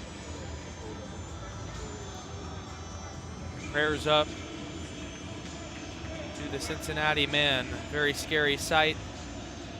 Hoping he's going to be all right moving forward. So not the most ideal of scenarios to inherit if you're Horst, but you're going to have to go to work against Brody Kresser, the 9-hole man with 1 out and the bases loaded. In the bottom of the 4th, West Virginia has 3 in the bottom of the 4th. They lead 3-1.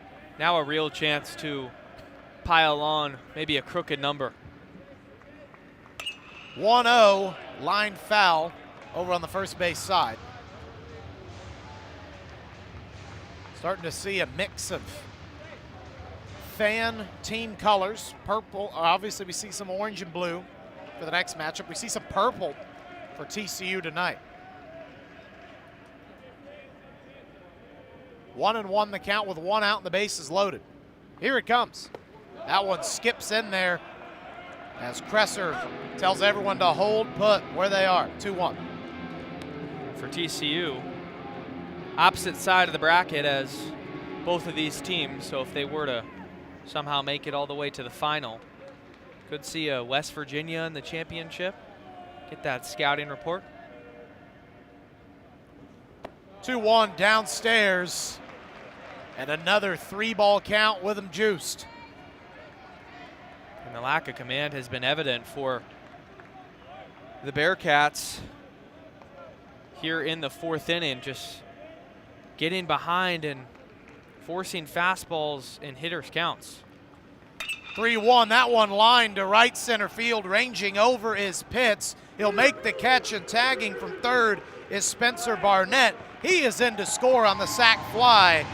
And also advancing to third is Gavin Kelly. West Virginia leads 4-1.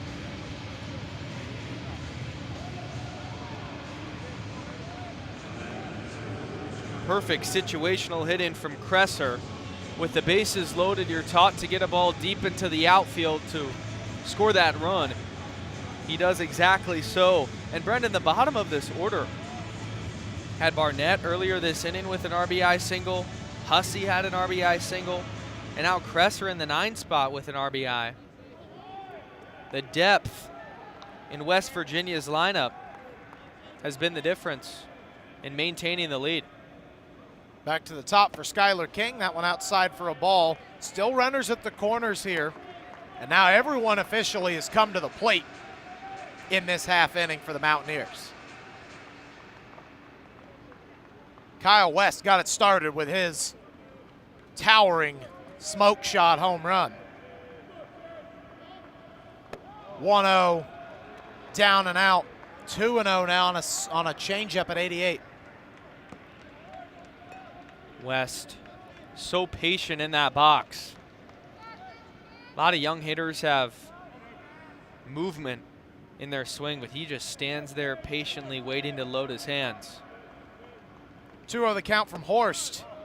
That one on the chalk, but no dice, says Mike Morris. 3 balls, no strikes. And again, we talked about it. Not loaded this time, but still a runner at third with a 3-ball count, this time with no strikes. And that one down and out, and that will reload the bases. A 4-pitch walk. And West Virginia's batted around.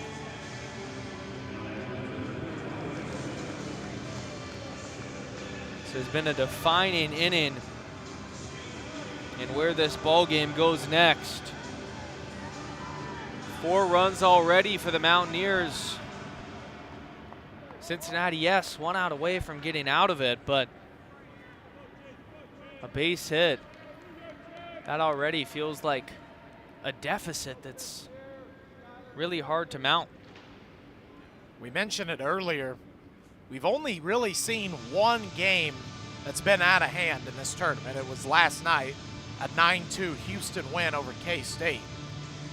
It was a 2-0 BYU win over ASU, 6-5 Cincy over Tech yesterday, 4-3 Oklahoma State over Baylor.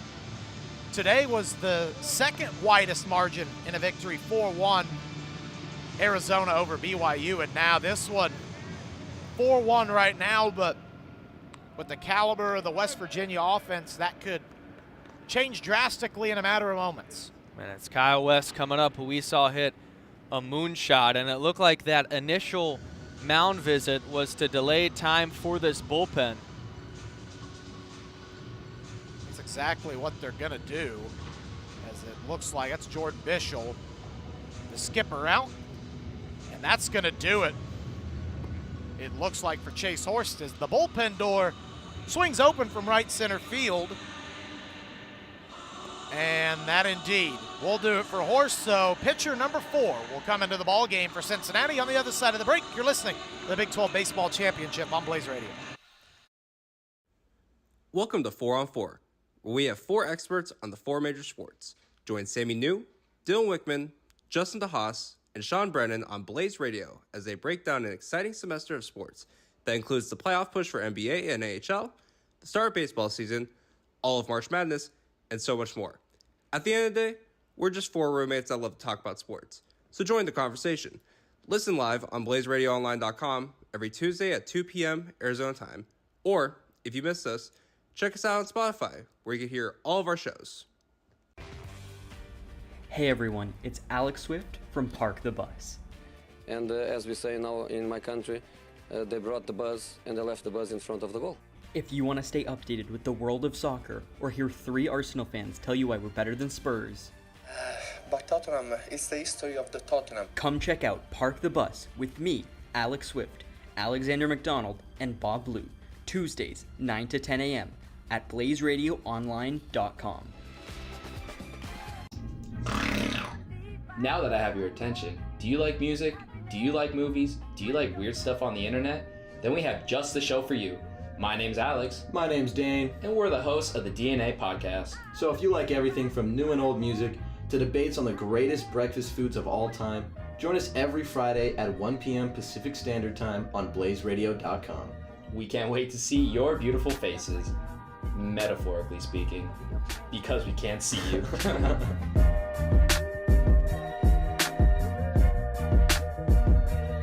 Is what I wanted. It's what I've been waiting for these cars to come off of this corner.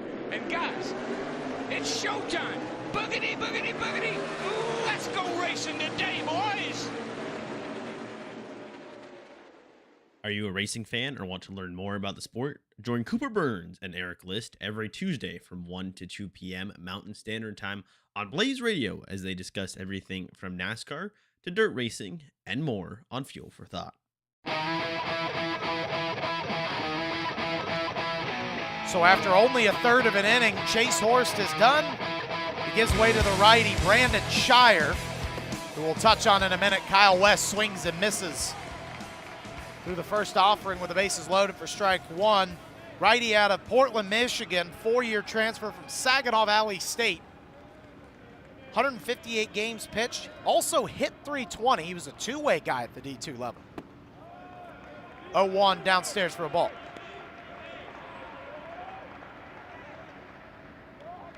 Already the 4th pitcher that Cincinnati has had to burn through.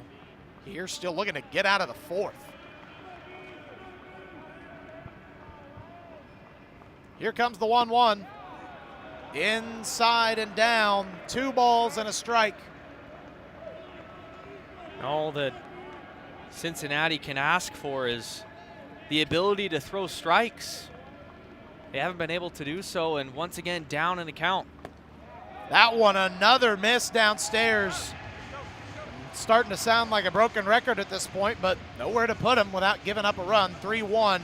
And Kyle West, by the way, already with a homer this inning as they batted around officially, but 600 on the year with the bases loaded. The man you want up if you're the Mountaineers, not the man you want to face if you're the Bearcats. 3-1 is high and inside, and that'll walk home a run. It's 5-1.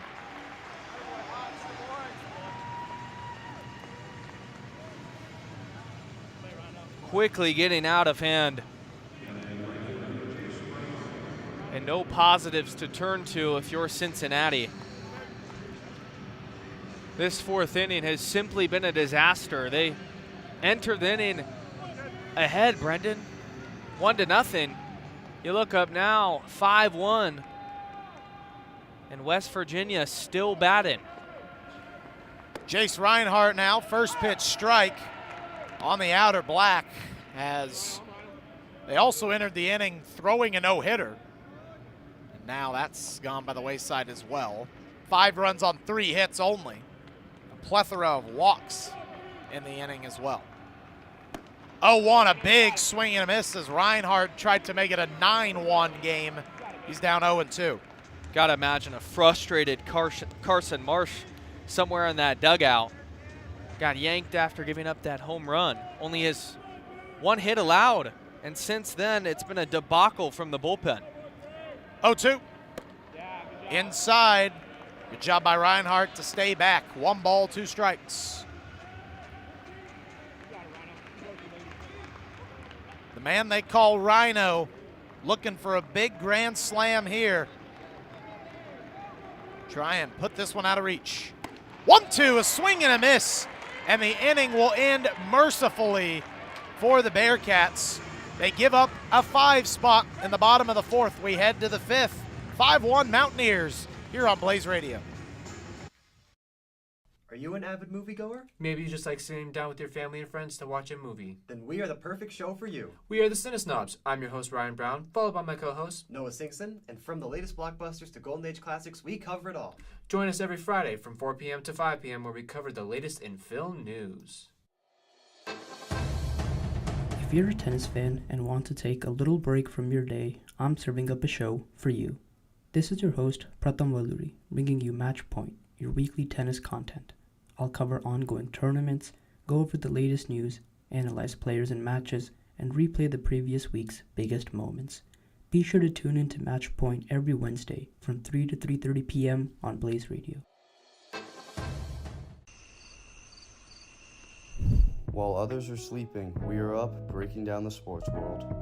The NBA, NFL, WNBA, MLB, NHL, college basketball, college football, Premier League, UFC, and so much more. For your weekly sports coverage, tune into the Breakdown After Dark, Thursdays from 10:30 to 11:30 p.m. Are you wondering what's going on in pop music today? Tune in to Blaze Radio every Friday from 2 p.m. to 3 p.m. Mountain Standard Time for our specialty show, Behind the Beat.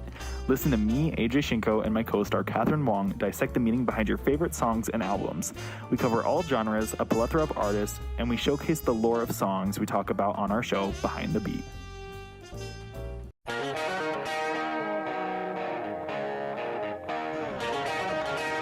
So Cincinnati, after surrendering not only a shutout, but a no-hitter, they trail 5-1 and they can get it back.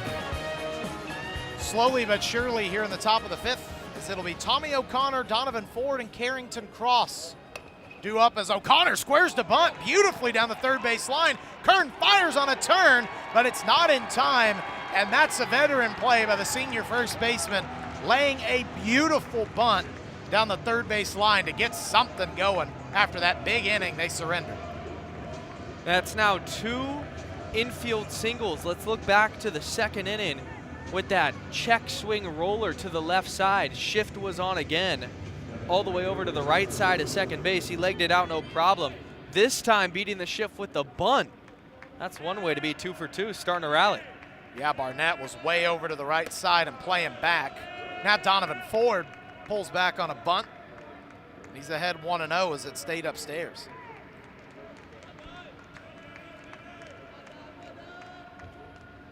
Ford hitting just .217 on the year, would love to come through here. 1-0, squares to bunt again. That one's a strike in at the number on that Cincinnati jersey, 1-1. Seen Ford square to bunt on numerous occasions, but then ultimately usually ends up just hitting. Almost a deke. Now check back over at O'Connor on first. He's back in there safely. You look up, only the top half of the fifth inning, Brendan. You're down 4 runs. The comeback's got to start somewhere, though. Got to start chipping away. 1-1 is tipped off the glove and back to the netting, and the beautiful Nat sound here at Globe Life Field, capturing a little pop there. Nat pop, they call in the journalism industry. So 1-2 with nobody out here. Leadoff man O'Connor aboard. Here's the offering from Kern. That one swung on and dribbled down the first base coaching box. Cincinnati Bearcat coach wants nothing to do with that one.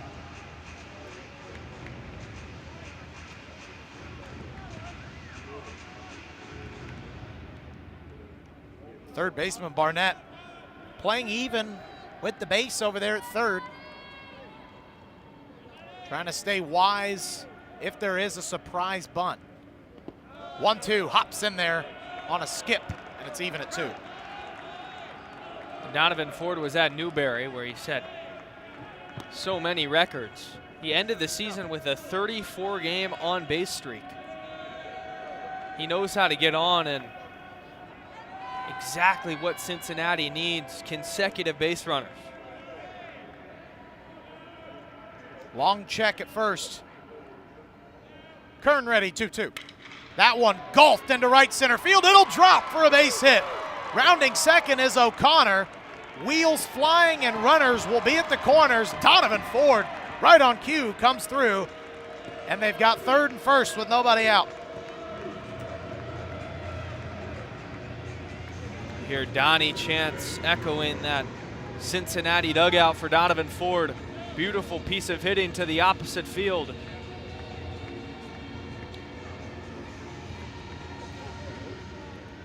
That's about all you can do if you're Ford, and then O'Connor putting on the wheels. No hesitation on that turn from second as it's back for Carrington Cross.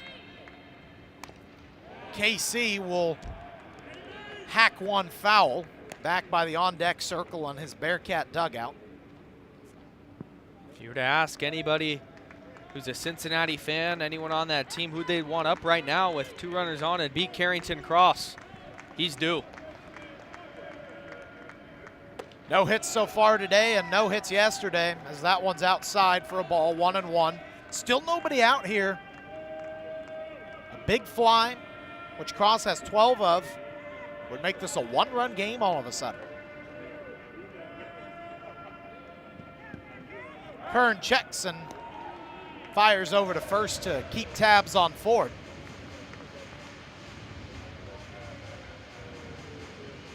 Cross led Cincy in hits last year. Leads the team in average this year. That one just a bit high and outside, 2-1.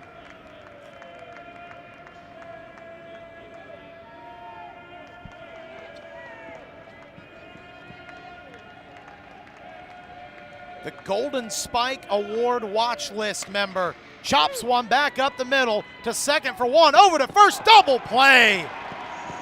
It does score the run, O'Connor from third.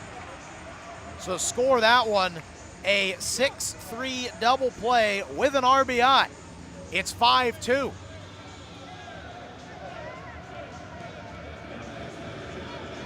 Unfortunate rally killer. Carrington Cross just rolls over to the shortstop, Brody Kresser. Now no runners on. You get 1 run back, which helps, but would have liked to add on. Jack Natilli down and in for a ball. He's a guy that can get you a base runner back on. He's 2 for 2 with a double and a single. Quentin Coates, first baseman on deck, and Cal Sefcik, the left fielder in the hole.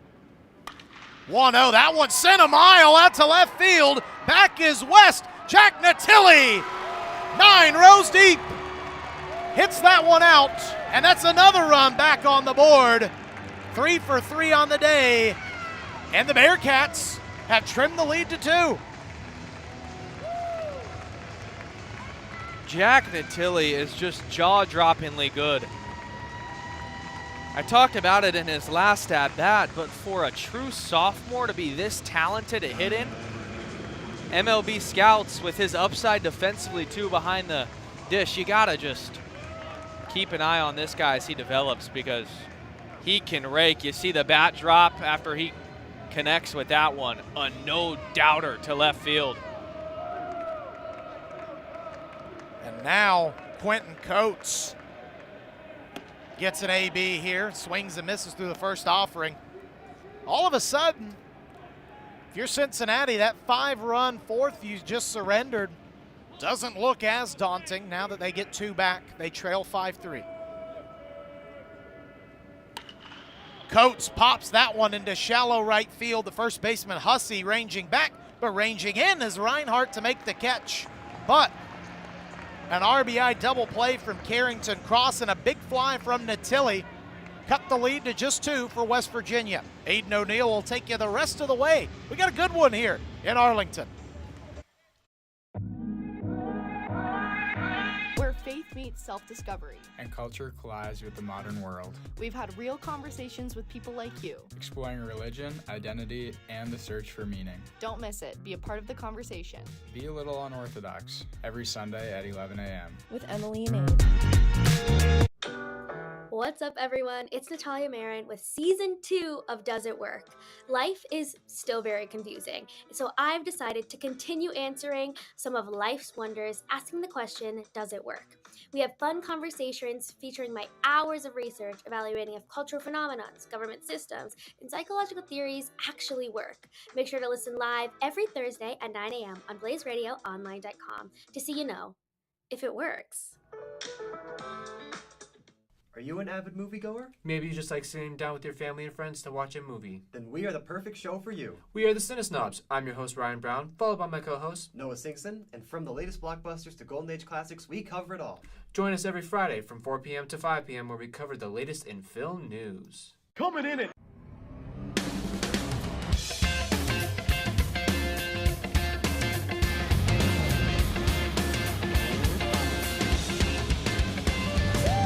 Back here in Arlington, Texas, for quarterfinal number 2 here at the Big 12 Championship. West Virginia with a 5 spot in the bottom of the 4th inning. We're in firm control of this game, but Cincinnati had an answer, courtesy of a big fly from Jack Natili, some supplementary hits. Now we have a baseball game. Welcome into the broadcast booth. Aiden O'Neill alongside my partner Brendan Paul. I'll be taking you the rest of the way, and it should be a fun one. Still on the mound, the right-hander Brandon Shire. The first pitch he'll throw is fouled back to the net. Sam White, the lefty, in the box. And 10 hitters, actually 11 hitters for West Virginia came up to the plate last inning. If you're Cincinnati Shire, you got to get through pretty clean here. The 0-1. Ripped into left field, and oh yeah! Snatched by the shortstop, Lawden Brooks. Reaching his glove up into the air and bringing it down for the first out. And that's one, if you're Shire out on the mound, that's a little bit of a nod to your shortstop as he saved one that may roll all the way to the Progressive logo out there in left center field. That might be 2 or 3 bases. Ball was scorched off the bat. A perfect line out. Now a ground ball to Cross. Will fire across the diamond for the second out. Brendan, you talked about the need for a quick inning. Keeping the momentum on the Bearcat side. A very quick 2 down. Yeah, 2/3 of the way there. Barnett, a guy who really got that rally going after the homer in the bottom of the 4th for West Virginia, is the guy up now you'd love to send him packing. Now it's Spencer Barnett. First pitch to him, cut on and missed. Curveball at 77 miles per hour. Barnett this afternoon struck out his first time through, an RBI single. Last time. Good for some 2-out magic. 0-1. Up and away, fastball. Count even at 1. Barnett was a part of that offensive inferno with 5 runs in the 4th. 1-1 incoming. That'll be just a hair outside on the breaking ball. 2-1. Good locations here in this at-bat and really this inning, as 2 quick outs and a very competitive AB going here. Comes set is Shire and home. Fastball high. Now 3-1. And that quick inning, gosh, you want to get back into the dugout for the bats to stay hot. Messing around with a powerful West Virginia offense isn't a good recipe. 3-1, cut on and foul to the left side. 3-2.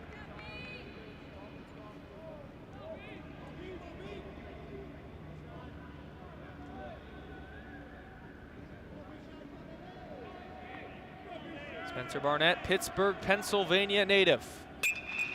Rips this one into left field. Coming in is Sefcik. He'll make the play, and that'll end the inning for Cincinnati. A quick 0. Sefcik makes the play. He'll lead us off in the top half of the 6th inning. Cincinnati starting to come back. Long way to go here in Arlington. Quarterfinal number 2 of the Phillips 66. Big 12 championship, top 6 coming up right after this. 7 seconds to go. Three-pointer. Onions! Double order! Want to stay wrapped up in the madness of March all year round? Tune into Onions on Blaze Radio from 7 to 8 p.m., hosted by Luke Lunder and Christian Jarmark, where we break down everything in college basketball, from the biggest players, the biggest games, and the biggest moments, to the small schools making the Cinderella runs that you won't want to miss. Tune in Monday, 7 to 8 on Blaze Radio.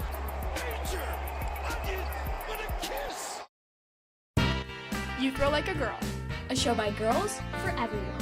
hosted by Madison Holder And Ella Walter-Sanchez. We aim to shed light on women in sports and media, highlighting every aspect of the sports world from the female perspective and beyond. Tune in for a variety of episodes featuring guests, Q&As, and just basic sports coverage. Tune in Thursdays at 10 a.m. on BlazeRadioOnline.com every week to hear our show. Follow us on Instagram at youthrowlikeagirl.pod to find us on more platforms. Do you ever look at someone and wonder, why do you root for that sorry excuse for a sports team? Join Parker Perrell and a weekly guest as they discuss why people root for certain sports teams. Because we all have that one friend who likes to be difficult and picks a team to root for like the Dodgers. I mean, come on, it's the Dodgers. Anyways, make sure to tune in every Wednesday at 7:30 p.m. Arizona time on BlazeRadioOnline.com to find out why them.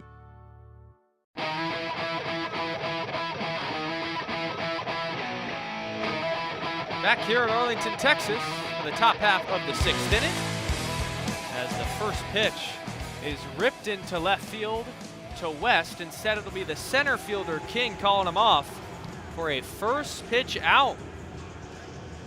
Great job by Griffin Kern getting back into the zone quickly. One down in the top half of the 6th inning. And that's a very good response for Kern to the quick inning that Cincinnati just put up. Trying to get a 1-2-3 of their own, just try and save the lead right where it is. A Division II school he came from, Quincy, in the GLVC conference. Throwing a strike to Christian Mitchell. Corners in, maybe anticipating a bunt. Talked about that earlier, Brendan. Every at-bat with the speed of Mitchell. He tries to keep the defense honest by at least squaring around. 0-1 incoming, swing and a miss. Fastball at the belt. Quickly 0-2. Really good stuff here from Kern in inning number 6. Got that one pitch out and is blowing some serious gas by Mitchell right now. 6 strikeouts on the day. That one, though, on 0-2 is ripped into the right center field gap and down. Rounding first and heading to second is Mitchell. The throw is not in time. It's a stand-up double.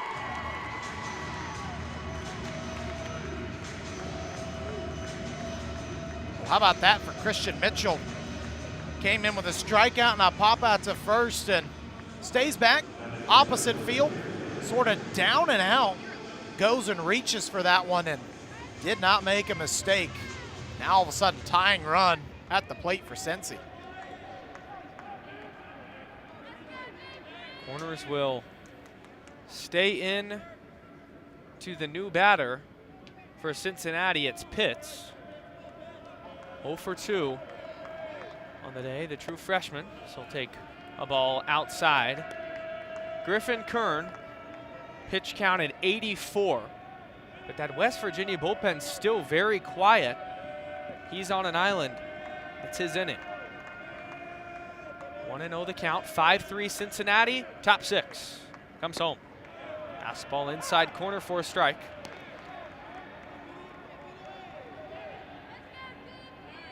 Pitts in game 1 ignited the bottom of the order with his bat. A couple of RBIs. Runner on the move. Second to third is Mitchell, cut on and foul.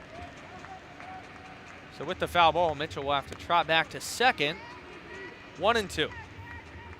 And Mitchell 11 for 12 on stolen bases this year. A guy I'm surprised we haven't seen in a pinch running scenario is Landon Vidorek, the outfielder for Cincy. Tied for third in the Big 12 with 18 swiped bases. Long look at second, now home. The 1-2, cut on and foul. We'll do it again. Talked about Pitts from Christian Brothers College in St. Louis, Missouri. A lot of good players out of that area. Competitive baseball in the Midwest.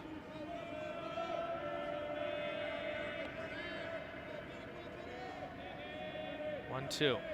Another peek at Mitchell. They're going to pick him off, or try to. The throw is high into the outfield. The shortstop racing for it. It doesn't squirt far enough away from Brody Kessler. So Mitchell will stay put at second. That could have been dangerous. And we see it in college, Brendan. You have to throw over to second base if you're attempting to pick off. In the pros, you can do an inside move and not necessarily toss it.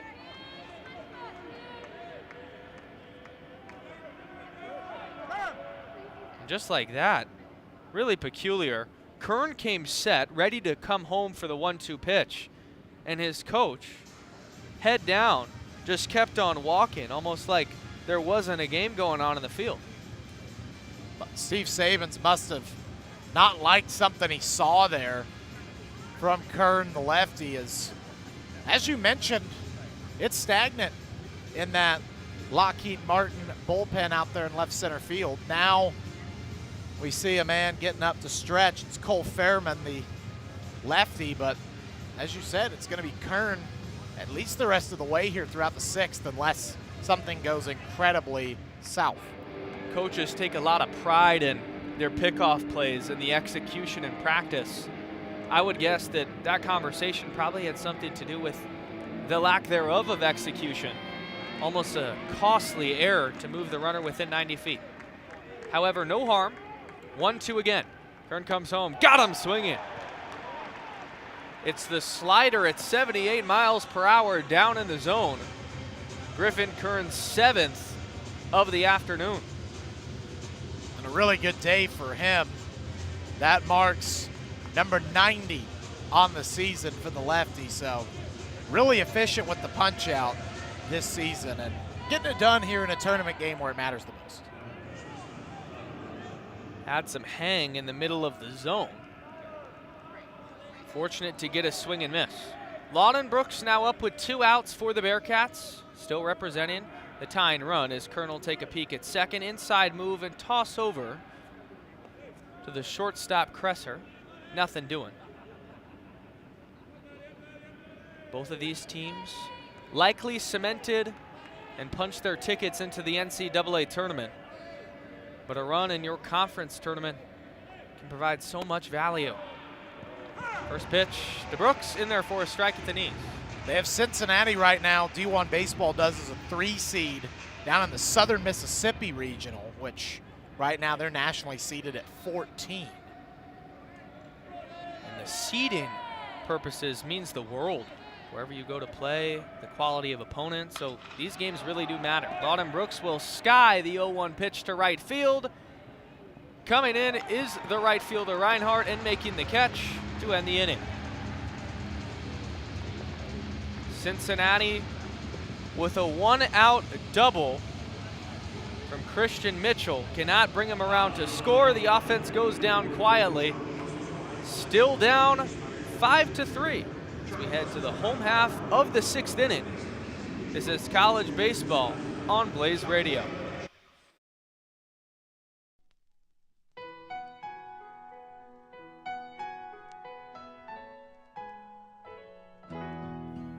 Hello, friends. Is golf your groove? Then boy, do we have a show for you. Join Peter Bishop, Ian Lonergan, and Owen Castle every Sunday from 1 to 2 p.m. on BlazeRadioOnline.com for your latest golf news.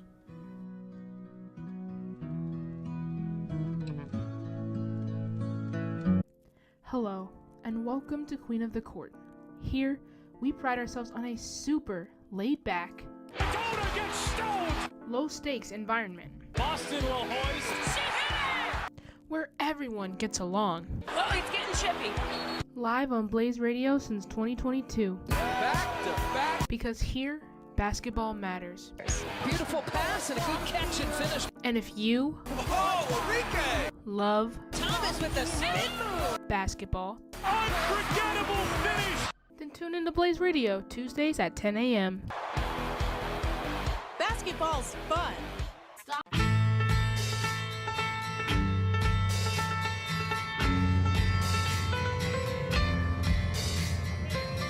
Back here in Texas for the bottom of the 6th inning. Still on the mound for Cincinnati is Brandon Shire. Came in relief for the hurt Cincinnati pitcher. Kowski, happy he's okay. And the first pitch to the new batter, Gavin Kelly, is stroked into left field for a single. Getting it going early is the West Virginia offense. That's a big piece of hitting to lead off the bottom of the 6th for Gavin Kelly, a guy that really hasn't gotten it going offensively today. Had a strikeout in the fielder's choice, but he'll love to see that one into left center field. A hard hit baseball. For the leadoff runner on, just a reminder after this one, we'll have Oklahoma State versus Kansas. Check on the new runner. Brendan Paul, Kevin later on that one. And then to close out the night, it'll be Houston versus TCU, a battle of Texas here in the Lone Star State. Some great baseball on the way. And on the way as well is that first pitch to Grant Hussey, and it'll miss outside. Grant Hussey's been a guy that I've been really impressed with, especially in that last AB. Got the RBI single. Really a role player at this bottom third of the order. Paused is Shire and home. That's the breaking ball down low at 77. 2 balls and no strikes. You think in this moment, Brendan, West Virginia needs to add on. That 2-run lead doesn't feel safe. It does not, especially with Cincinnati's recent comeback. 2-0 to Hussey. Cut on, foul tipped into the mitt. So 2-1. Infield looking at turn 2. Outfield giving a lot of respect to this West Virginia offense. Top 3 in the Big 12 in runs scored. We'll check on first again. Kelly dives back with the right hand safely. Good crowd still on hand for a West Virginia team that has lofty hopes after the Super Regionals last year. And Cincinnati continuing to turn the program around. Feels to me, Brendan, that in 3-4 years, we could see this matchup in the Big 12 championship. Absolutely. Of 2 programs that just continue to grow. On the up and up. 2-1. Fastball inside. Now 3-1. And what's kind of told the story is Brandon Shire so far, 11 balls to only 12 strikes. The lack of command from the Bearcat bullpen has been detrimental. 3-1 fastball at the knees is in there. They try to back pick Kelly. He's in standing. Good heads up defense from Natilli. Count moves full. Big pitch coming up. Big pitch indeed. Cincinnati would love a strikeout at least. Well, they would love really a ground ball double play here. 3-2 to Grant Hussey, runner on the move. Ball is low, that'll be ball 4. The throw looked like it was on time, but it doesn't matter. Hussey down to first base. Kelly to second on the base on balls. West Virginia has set the table once again. Yeah, looked like the throw was in time from Natilli, as eventually it doesn't matter. It was a walk, so unfortunate break there for Cincy. Now they've got to deal with 2 aboard and nobody out. Watching that pitch, 50-50 down in the zone, and Natilli popped up to throw a guy out. First pitch to the new batter, Kresser's in there for a strike. You see a lot, Brendan, a lack of consistency with home plate umpires when a runner's on the move and the catcher has to pop up and attempt to throw. That's when the strike zone can get a little wonky. Corner's in. 0-1 to Kresser, comes home. Squares to bunt, pulls back again for a strike. So 2 pitches he saw that were over the heart of the plate. Now down in the count 0-2. Yeah, and Kresser, a guy that they would really like to have get aboard here so they can reset things for that powerful outfield trio leading it off. Just staring at his pitchers. Carrington Cross at second. They go for the back pick on Kelly. He dives back safely. If Kelly was aware and saw how Carrington Cross was set up at third, could have suspected that something was on. It was unorthodox. On the lip of the infield grass, just staring at his pitcher on the mound. 0-2 to Kresser, first and second, nobody gone. Fastball, high and away.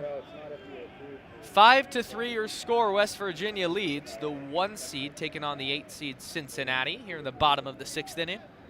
Pleasure bringing you all the action on Blaze Sports YouTube. 1-2. Ripped into right field, slicing and foul off the net down that right field line where Oklahoma State starting to get loose. Brendan, Oklahoma native. Looking forward to the next one? Very familiar with a lot of guys on that squad, so that should be an exciting one. A 7 seed, but they're a tough out. 1-2 to Kresser. High and up.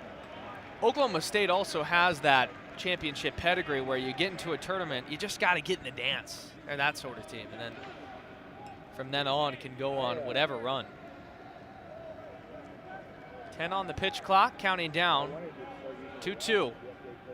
Shire will pick off again. Kelly back standing. Hadn't seen a whole lot of that today. We saw a lot of it in the night session last night, but the 2 that they tried early on in the game, Marsh threw one away that resulted in King getting to third, and West Virginia threw one away too. 2-2 the count. Comes home, chopped past the dive, across and into the outfield. Kelly rounds third, heads home, he will score. West Virginia increases their lead to 3. It's 6-3. There you go. Good play, Brody Kresser. Bottom of the order coming through. They all get aboard. And the West Virginia lead balloons to 3. You got to imagine maybe you get both these base runners home that are already on for the Mountaineers, and you can start to really kill the confidence and chip away at anything that Cincinnati's tried to counter with. There was a moment in the lopsided affair last night between Houston and Kansas State where they pulled away out of nowhere. Right now, West Virginia has that chance. First pitch is going to square to bunt the leadoff man and King, and he pops it up to the catcher. Oh no. You want to talk about a cardinal sin when it comes to bunting, it's popping it up. View it as a 1-pitch strikeout almost. Yeah, 1 out. That's definitely a very fortunate first out in the inning for Cincinnati. Is you often don't see a guy like Skylar King with all his experience make a mistake like that. Been raving about his plate discipline all afternoon.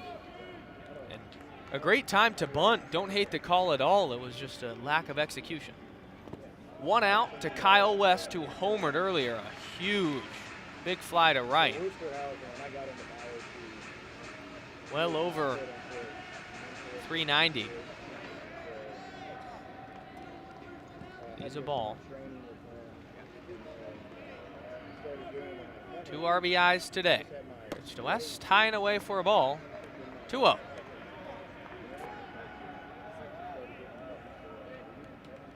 Make or break moments for the Cincinnati Bearcats. You can't say season on the line because it feels like they're in the tournament no matter what. 2-0, fastball, scrapes the outer edge.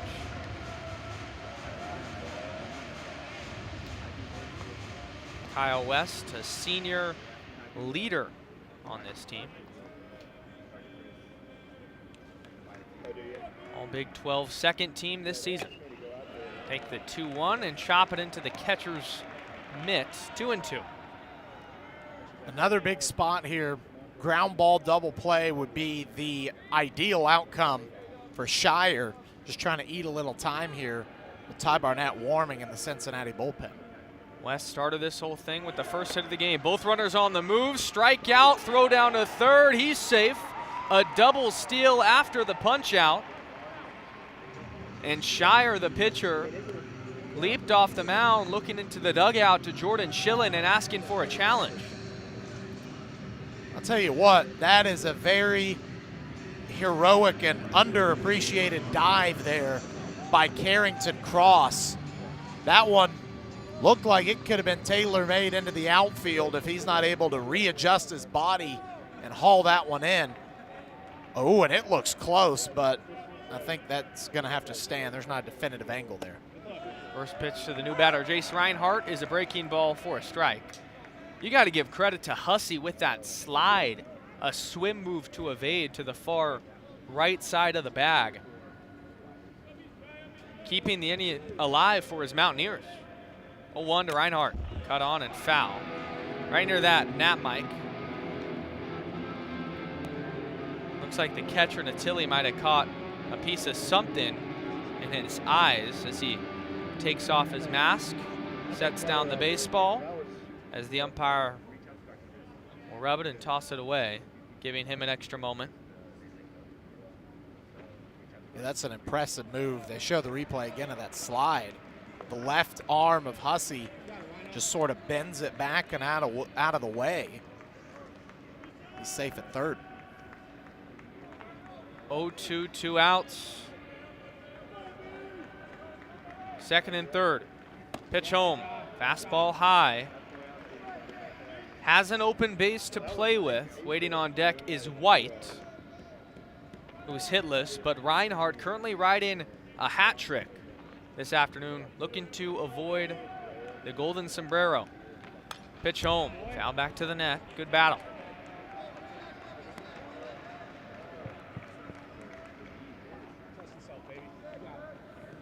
Cincinnati can get out of this jam. Get the bats back in the dugout. They'll have some swag headed to the top of the seventh. But a base hit might be enough to send West Virginia to the semifinal this late in the game. 1-2. Ball just outside on the fastball at 92 miles per hour. Shire has 2 strikeouts tonight, 2 walks in 2 innings, 2 hits allowed. And why not? 2-2 on the count. And 2 down in the inning. Shire, couple foot taps, comes set, comes home. Ripped foul up near us, over to the right. Really working the righty.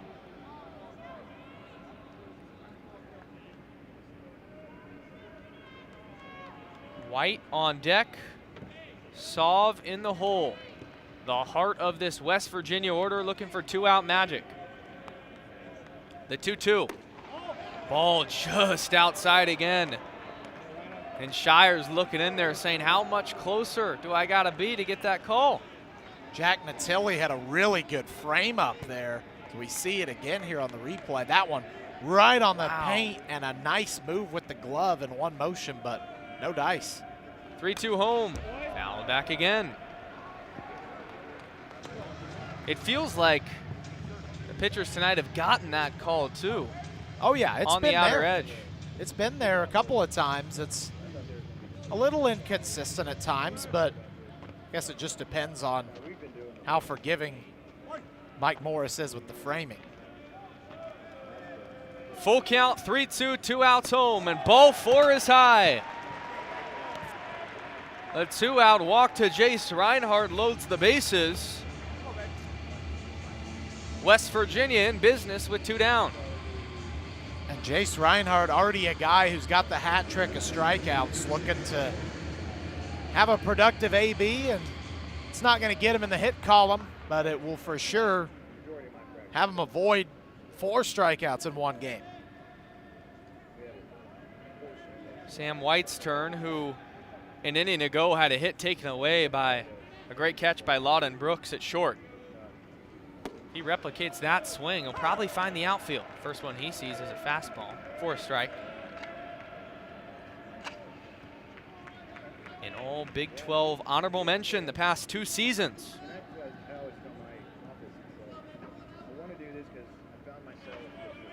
0-1 comes home to White. Fastball, check swing. And it's a strike on the location. 0-2. Shire pumping gas on the outer third. 1 strike away from escaping the jam. Looks home to Sam White, comes set the delivery. Fouled away. Just behind home plate to the left. He's had success with that breaking ball down in the zone. That fastball might set up the curveball. This is a 30-plus pitch inning for Shire. 32 coming up right here. Sweating bullets on that rubber. 0-2 home. White will dribble 1 foul over to the Cincinnati dugout. Still alive. This is eerily similar to the at-bat we just saw earlier in the inning from Kelly, from Hussey, from Kresser. They all have been working the arm of Shire.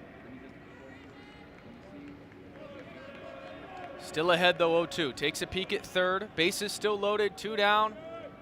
Pitch home, fouled away. White just sticking his nose in there and battling. Still 6-3 your score. West Virginia leads in the bottom of the 6th inning. A base hit likely puts the game away.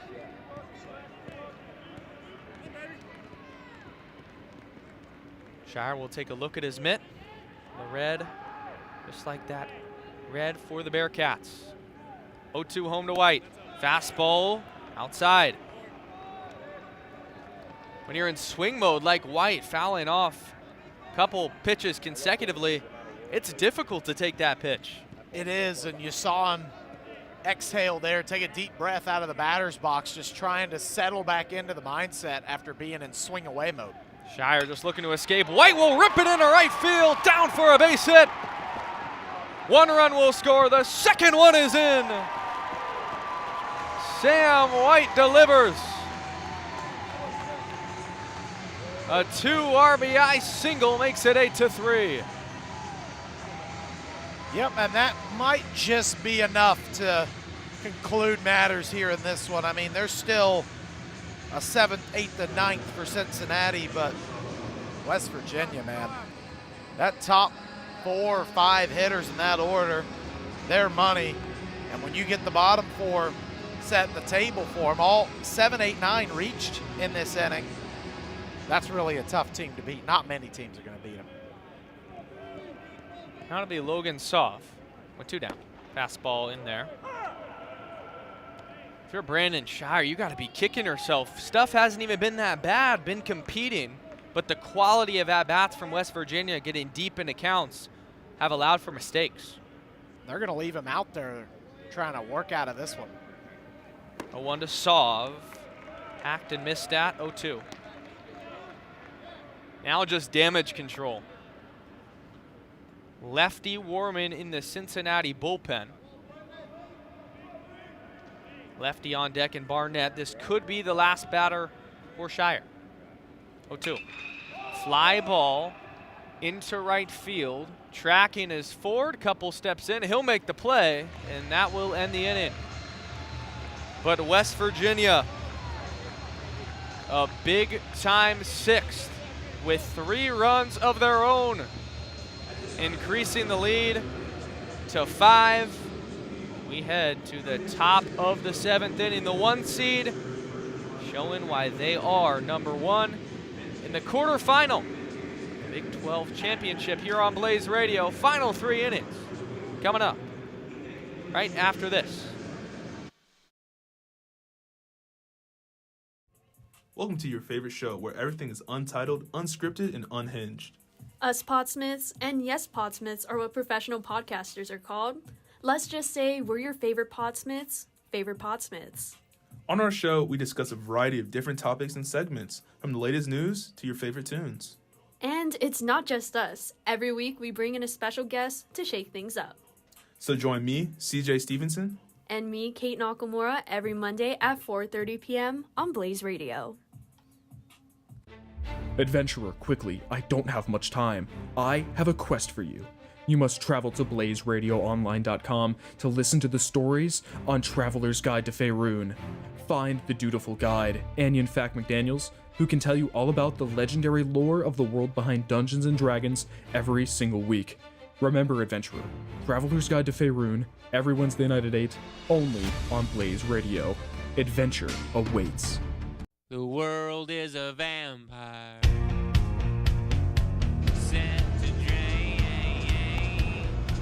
Griffin Kern still out there for the Mountaineers.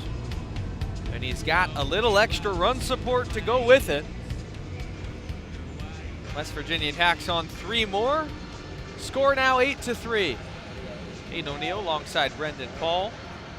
And Brendan, Cincinnati has out-hit West Virginia. And they look up at the scoreboard, down 5. I was just about to say, I don't know if that's more telling about Cincinnati's lack of command or just West Virginia's prowess in the batter's box.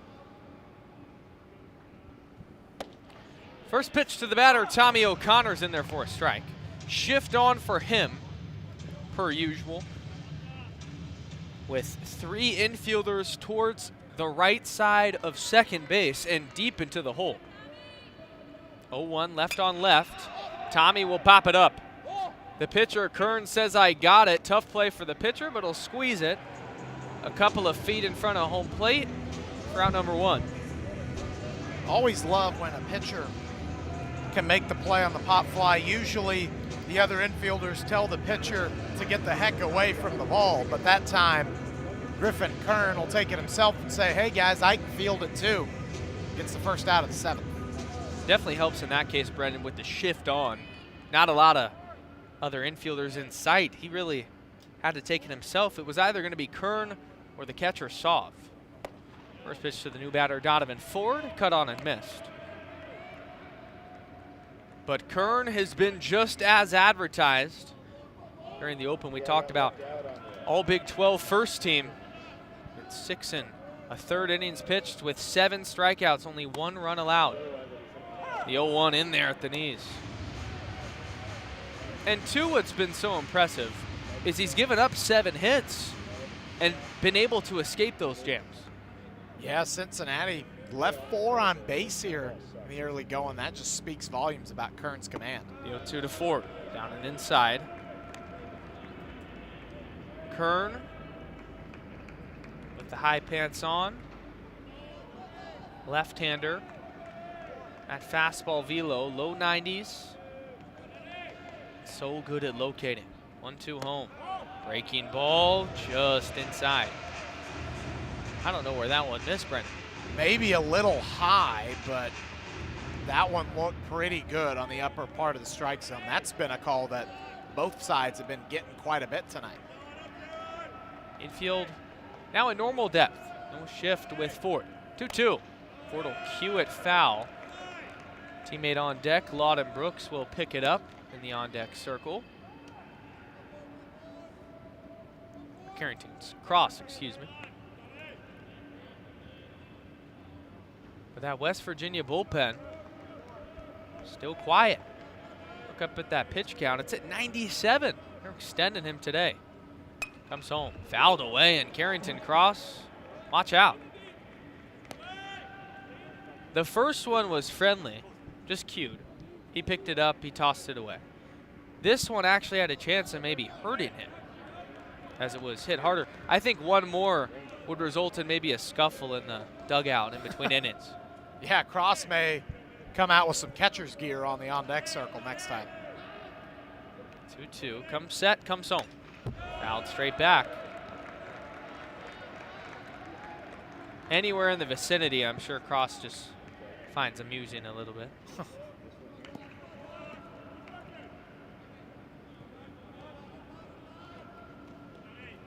Cincinnati trailing by 5.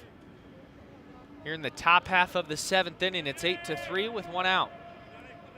Pitch home. Just a bit downstairs, 2-2. Very good at bat here for Donovan Ford in the 9 spot, as 100 even for Griffin Kern, and he's still humming right along here in the 7th. The century mark and hasn't skipped a beat. Full count home. Fouled away.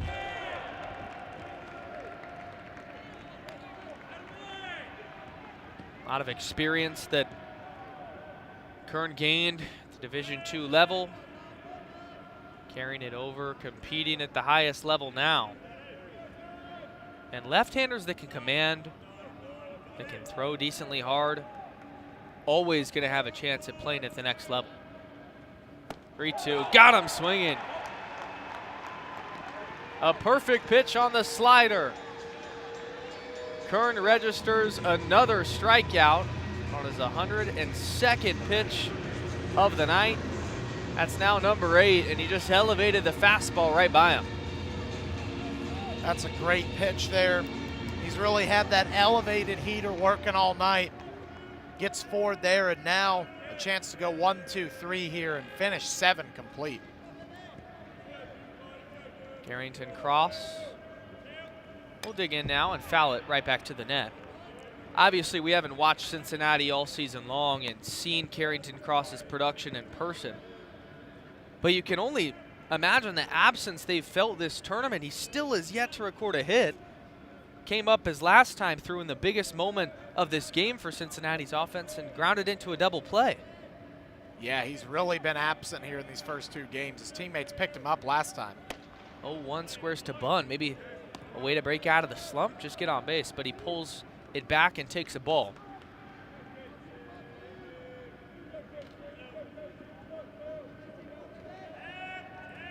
Cross, the Big 12 Player of the Year from Honolulu, Hawaii. 1-1, high and away. Actually grew up in Indiana after moving there as a kid. And Brendan and I were raving about how impressive he is as a honors chemistry student. As this good of a baseball player. It's a rarity. 2-1, cross will sky one to right field. It's Reinhardt a couple steps to his left, and he'll make the catch. A round of applause for Griffin Kern. If his night is done, it was a terrific one.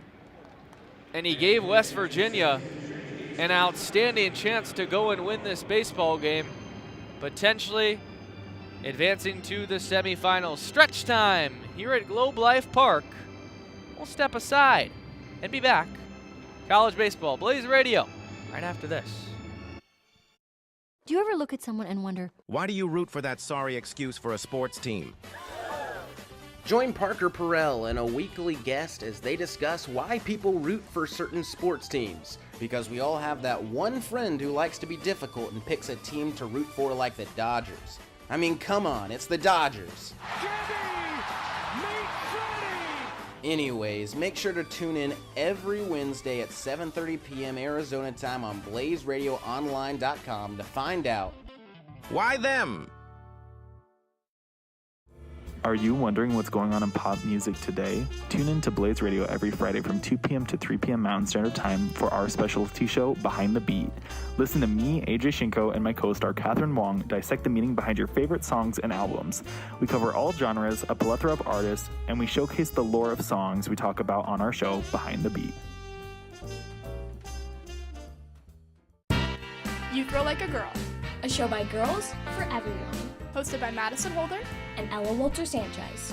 We aim to shed light on women in sports and media, highlighting every aspect of the sports world from the female perspective and beyond. Tune in for a variety of episodes featuring guests, Q&As, and just basic sports coverage. Tune in Thursdays at 10 a.m. on BlazeRadioOnline.com every week to hear our show. Follow us on Instagram at youthrowlikeagirl.pod to find us on more platforms.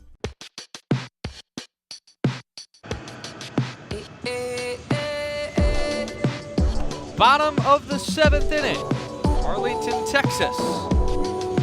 As Cincinnati takes the field, down 5. Number 8 seed Bearcats take it on the number 1 seeded West Virginia Mountaineers. And safe to say, Brendan, the Mountaineers have shown why they're the 1 seed this afternoon.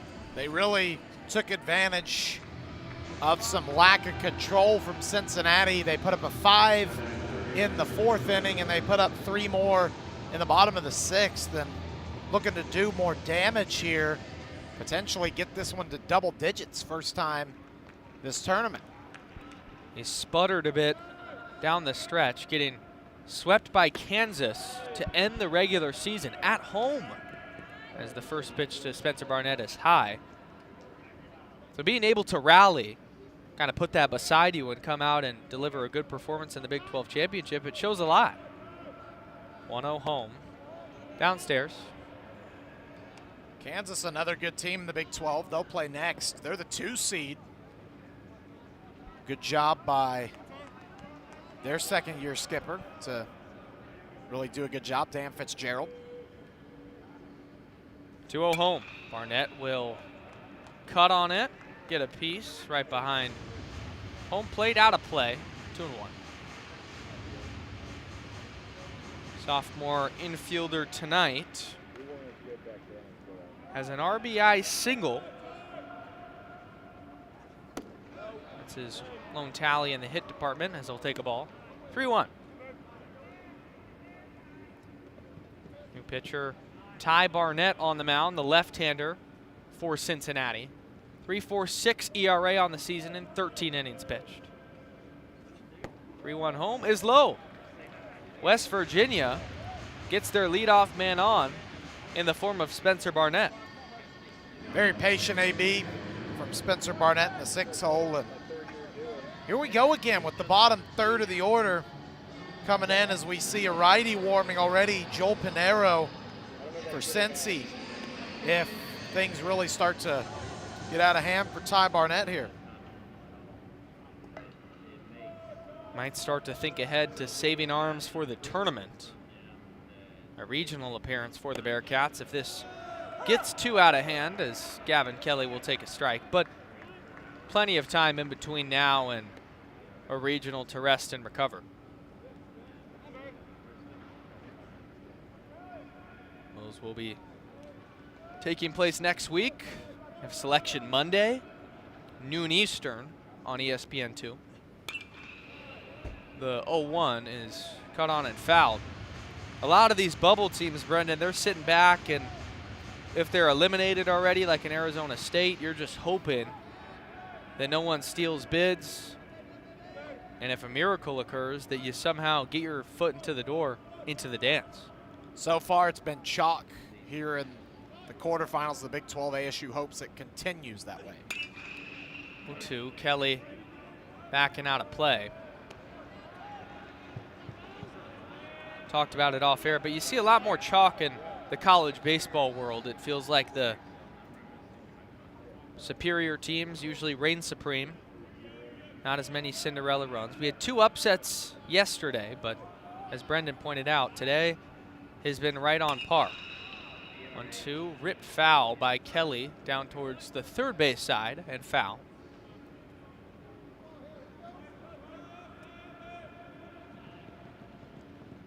Couple of games later tonight, though, that could build for the improbable. We don't know. Big 12 conference that was relatively open this year. No one knew who was going to win it. West Virginia came out on top in the regular season. 0-2. Kelly skied down the right field line. Another foul ball. Kelly today 1 for 3 with a single. Fielder's choice back in the 3rd inning.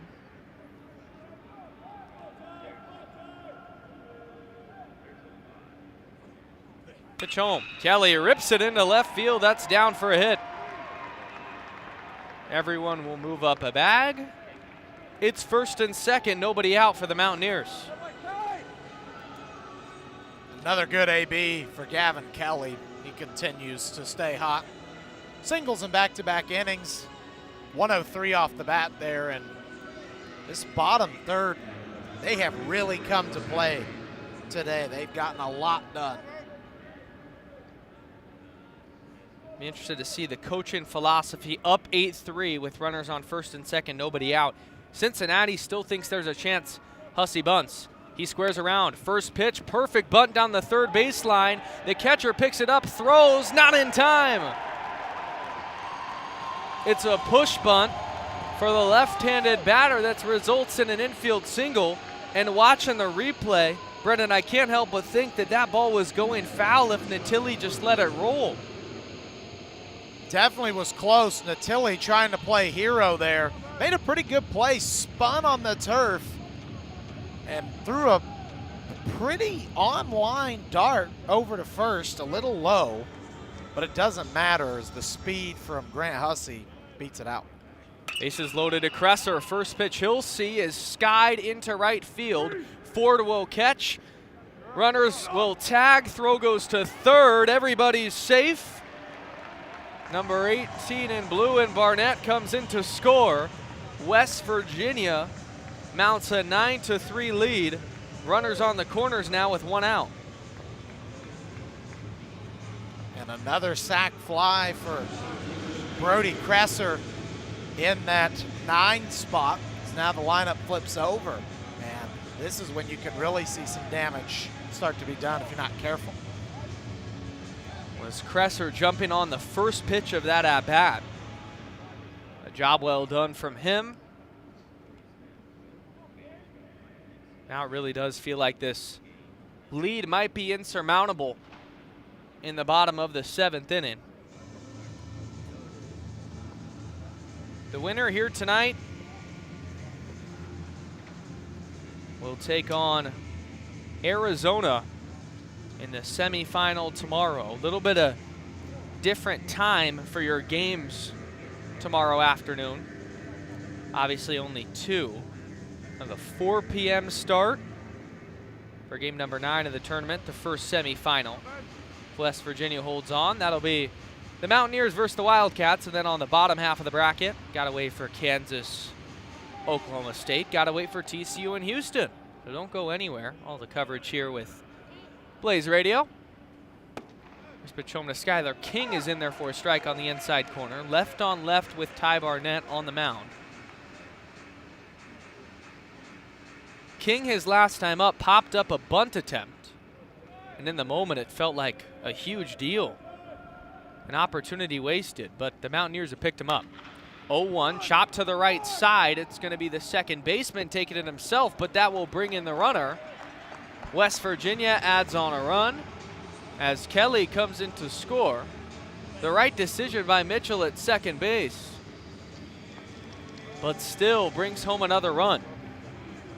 And this one just pushing into blowout territory is West Virginia, the first team to put up double digits in this tournament in game number 6. So they've really turned around that offense. They heard us talking about how they've been so-so as of late. They want it to leave no doubt. Sputtering into the tournament, 3-7 in their last 10. Breaking ball misses away. But good teams always find a way. Even if it's a bad stretch entering the most important time of the season. Mountaineers have locked in. Kyle West back in the batter's box. He had a home run what felt like ages ago in the 4th inning. It catapulted the rally. We'll cut on and foul it. 1-1.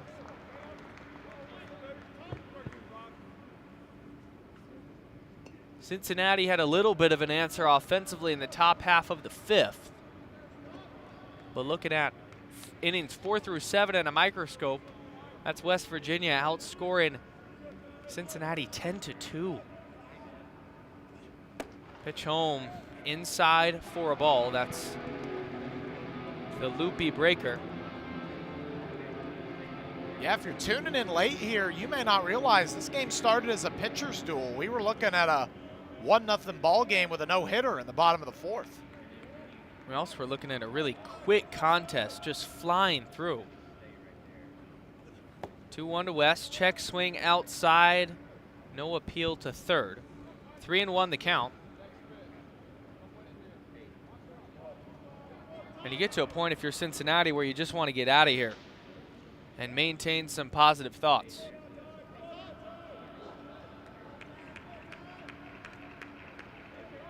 West can get a little greedy, up 10-3 in a 3-1 count. The pitch home. West check swing. Did he go? He did not. Another walk for the Mountaineers. The last couple of innings have been completely one-sided. First and second, 2 outs. 10-3, West Virginia. As a mound visit will ensue, the bullpen gate will open. Jordan Schillen to the bullpen. West Virginia only has 1 more hit than Cincinnati. But you look up at that scoreboard, 10-3. Well, that's baseball. We'll step aside. Not out of the inning just yet. Bottom 7, a pitching change. 10-3 West Virginia. Listening to the Big 12 Championship here on Blaze. Demon hours, demon hours, demon hours, demon hours, demon hours. Do you like all things spooky and paranormal? Join Grace Del Pizzo and Alexandra Zerboard for Demon Hours every Wednesday at 10 p.m. Follow us on Twitter at Demon Hours ASU. We'll see you there. Demon Hours, Demon Hours, Demon Hours, Demon Hours, Demon Hours. I am Jack Kemmler. I'm Will Anderson. And I'm Jason Teeter. Welcome to Roll the Tape, where we take a deep dive into the 2025 NFL Draft. We will provide you with player breakdowns, mock drafts, prospect rankings, team needs, and much more. We'll answer some of the draft's biggest questions. Who is the top quarterback? Is Ashton Jeanty a top 5 pick? And can Travis Hunter really play both ways? We're live every Sunday from 8:30 to 9, right here on Blaze Radio. See you in Green Bay. Hi, I'm Casey McNulty. And I'm Brooklyn Cohen. And welcome to The Hot Seat, where each week we answer your burning sports questions. Want to hear us settle sports debates and talk about our biggest takes in the sports world? Well, we've got you covered. As 2 former athletes and current sports journalists, we offer the perspective of what it's like to be on the field or court or pool. So tune in every week at 10 a.m. on blazeradioonline.com. See you in the hot seat.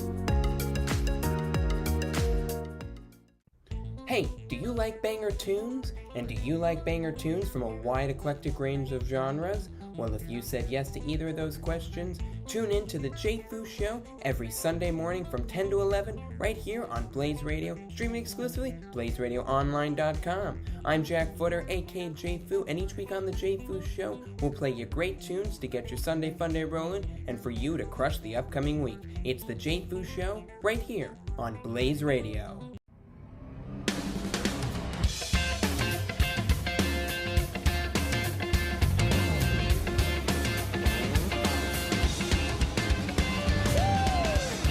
Pitcher in for Cincinnati, and it's the junior right-hander Joel Pinheiro.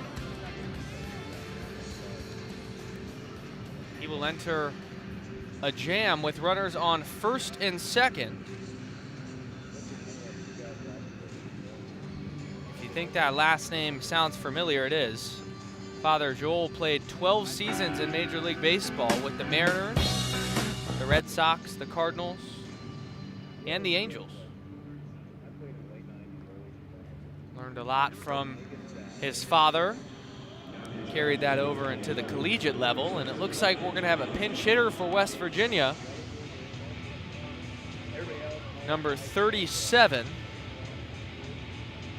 Ben Lumsden, junior outfielder. Will be a left-handed batter. Opportunity for the Mountaineers to maybe experiment a little bit and get some players that extra at-bat. 2 down for Lumsden. Foul it away. Pinheiro looking for 1 out. And to just stop what's been nothing short of a disaster the last couple of innings. And Pinheiro, a guy with a lot of experience, came over from Florida International. 15 starts last season, 53 punch-outs. Definitely can get it done. 0-1 home is in there for a strike on the outside corner. Benjamin Lumsden, rocking number 37. in the West Virginia navy blues. The bat he's using, a baby blue, as he waggles it in the left-handed batter's box and takes the ball low. 1 ball and 2 strikes. It's from Simpsonville, South Carolina. Little town out there in the suburbs, about 25,000 people. A couple of teammates of his also from South Carolina, including right fielder Donovan Ford. Pitch home, he'll sky it into center. Pitts will track it, no problem. Couple steps to his right and come away with it. West Virginia adds on 2. It's 10-3 Mountaineers. Cincinnati running out of time. Top of the 8th coming up. Quarterfinal number 2. Don't go anywhere. So much baseball to come. Been a beautiful day in Arlington. Game 2, Big 12 Championship here on Blaze Radio. Hello, and welcome to Queen of the Court. Here, we pride ourselves on a super laid-back, low-stakes environment. Boston will hoist. Where everyone gets along. Oh, it's getting chippy. Live on Blaze Radio since 2022. Back to back. Because here, basketball matters. Beautiful pass and a good catch and finish. And if you love Thomas with the spin move. Basketball, Unforgettable finish. Then tune in to Blaze Radio Tuesdays at 10 a.m. Basketball's fun. Hi everybody, I'm Ben Paris. Looking back door, and Charlie Shane scores! 25-20, 10-5, touchdown Penn State! Why is airport security so inconsistent? That's the main point of today's episode. Tune in to the final semester of the Ben Paris Show Mondays at 10:30 a.m. on BlazeRadioOnline.com. What's up, everyone? It's Natalia Marin with Season 2 of Does It Work? Life is still very confusing, so I've decided to continue answering some of life's wonders, asking the question, does it work? We have fun conversations featuring my hours of research evaluating if cultural phenomena, government systems, and psychological theories actually work. Make sure to listen live every Thursday at 9 a.m. on BlazeRadioOnline.com to see if it works.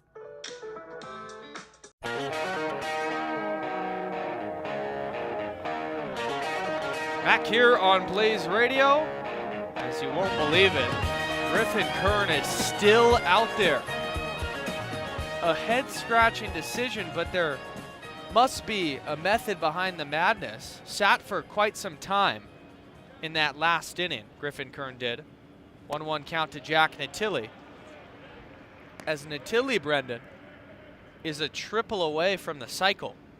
And that's a triple as well that we saw him get yesterday on the ball off the right field fence. Sure did. Would be the first Bearcat since back in 1999 to do that. Natilli down the left field line. It's fair. Natilli will round first and head to second. It's easily caught, though, in the corner. Didn't rattle at all, and he will stay at second base for a double. Guzman, if he kicked it for a moment, you might have saw him take that wide turn around second base and head for third. I know we all just wanted to see it in a 10-3 game. Why not? But they have a leadoff runner on second. They'll take that, especially in a game they're trying to salvage something out of. You don't want to get selfish and try and just run for third and see what the heck happens. I'd love to know what Jack Natilli ate this morning. He's 4 for 4. Ball low. You want to talk about having a day at the yard. RBI double in the first, got it going, then a single, a home run, a double. He's seeing a beach ball. 1-0 to White, the designated, or Coates, excuse me. The first baseman. Outside, 1-1. Scoreboard operator is taking a break. As mid at bat, be a long walk out there. for West Virginia to just have a talk. It's Steve Saban's the head coach. Will he make a move to the bullpen mid-at-bat? That'd be a little unorthodox. Griffin Kern at 110 pitches. Tyler Hudson, the righty, warming up in the West Virginia bullpen. He's a senior from Kentucky. Long career at Southern Indiana, so he's a guy that can really finish the game off, honestly, at this point. It feels like we're watching a game not in 2025, but rather in the early 2000s or even the 90s when pitchers would get extended this far. But even in those cases, Brendan, they get extended in a close game, not 10-3. Kern takes a peek at second and comes home outside. But it was a very long bottom of the 7th inning with delays. That 25-30-minute rest period might have convinced Sabans to throw him back out there. 3-0 the count. Number 113 in there.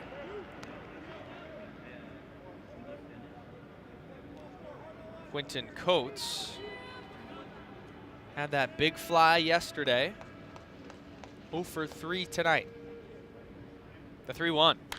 Coates skies one to left field. A couple steps back is Guzman on the track. He'll make the catch. That ball kept carrying. It shows the power in the bat of Coates. 1 out, the top of the 8th. Gave it a ride there onto the track, but it's going to stay in the park. So, an unfortunate break for Cincinnati, especially after you get into Tilly with that leadoff double.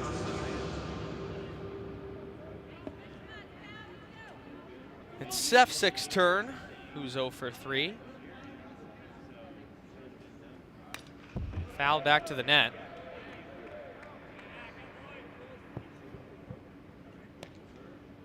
Number 21 in that gray. And after that double by Natili, Brendan, tied at 8-8 in the hit column in a 10-3 game. You do not see that every day. The 0-1, skied to right field. To the line as Lumsden will make the catch. It kind of sliced away from him at the last second. Natili will tag from second to third. 2 outs. The catcher moves up 90 feet. Smart heads-up play by Natili there, but another good play. So both the outfielders that come into the game, Lumsden and Guzman, both get action. Both go 1 for 1. Steps in Christian Mitchell. Yet to swing at 1. Right back behind home plate. Was going to say yet to get a hit, but had a double his last time through. That was that solid piece of contact to right center from Romeoville, Illinois, and a Central Michigan transfer, a part of the Jordan Bischel caravan that came over when he transferred. As he'll fly one to left field. Guzman a couple steps to his right. He'll make the catch. And that will end the inning. Cincinnati hasn't scored since the 5th.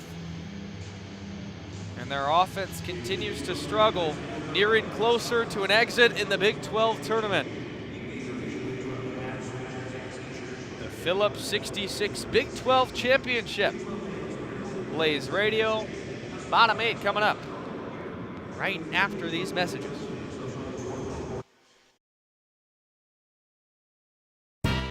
You Throw Like a Girl. A show by girls for everyone. Hosted by Madison Holder and Ella Walter-Sanchez. We aim to shed light on women in sports and media, highlighting every aspect of the sports world from the female perspective and beyond. Tune in for a variety of episodes featuring guests, Q&As, and just basic sports coverage. Tune in Thursdays at 10 a.m. on blazeradioonline.com every week to hear our show. Follow us on Instagram at youthrowlikeagirl.pod to find us on more platforms. ASU are your conference champions. Welcome to What You're Talking About, the official show of the Arizona State ACHA D1 Women's Hockey Team. Score! It's not through! From big moments and big games Score! There's the hat trick for Sydney Polston! to breaking news and interviews. Use one word to describe your feelings right now. Ecstatic, honestly. It's all covered here at 8:30 every Friday morning by team reporter Chase Beardsley and play-by-play announcer Trey Matthews as the WWCHL champions look to defend their title. So make sure to tune in to hear what we're talking about.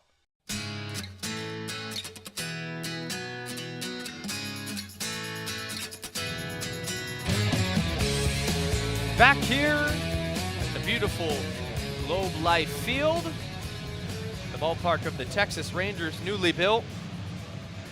Hospitality has been great. True luxury for us student journalists. Aiden O'Neill, Brendan Paul, 10-3 West Virginia. Bottom 8 coming up. And now West Virginia just gonna try to stay focused and keep piecing together quality at-bats, even though they've likely got this win in store. First pitch to White is outside.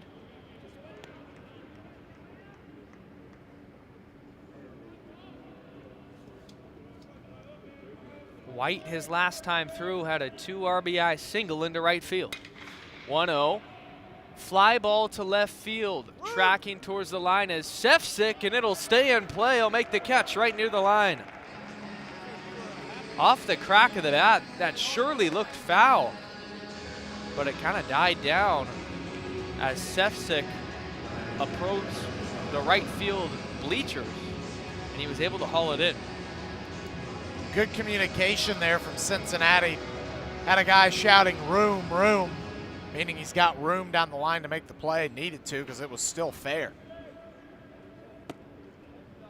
First pitch to Logan Sauve is in tight. Think about the Bearcats and what this means for them this season. They're going to need to find a way to bounce back if they get that call to the NCAA tournament. That one's low.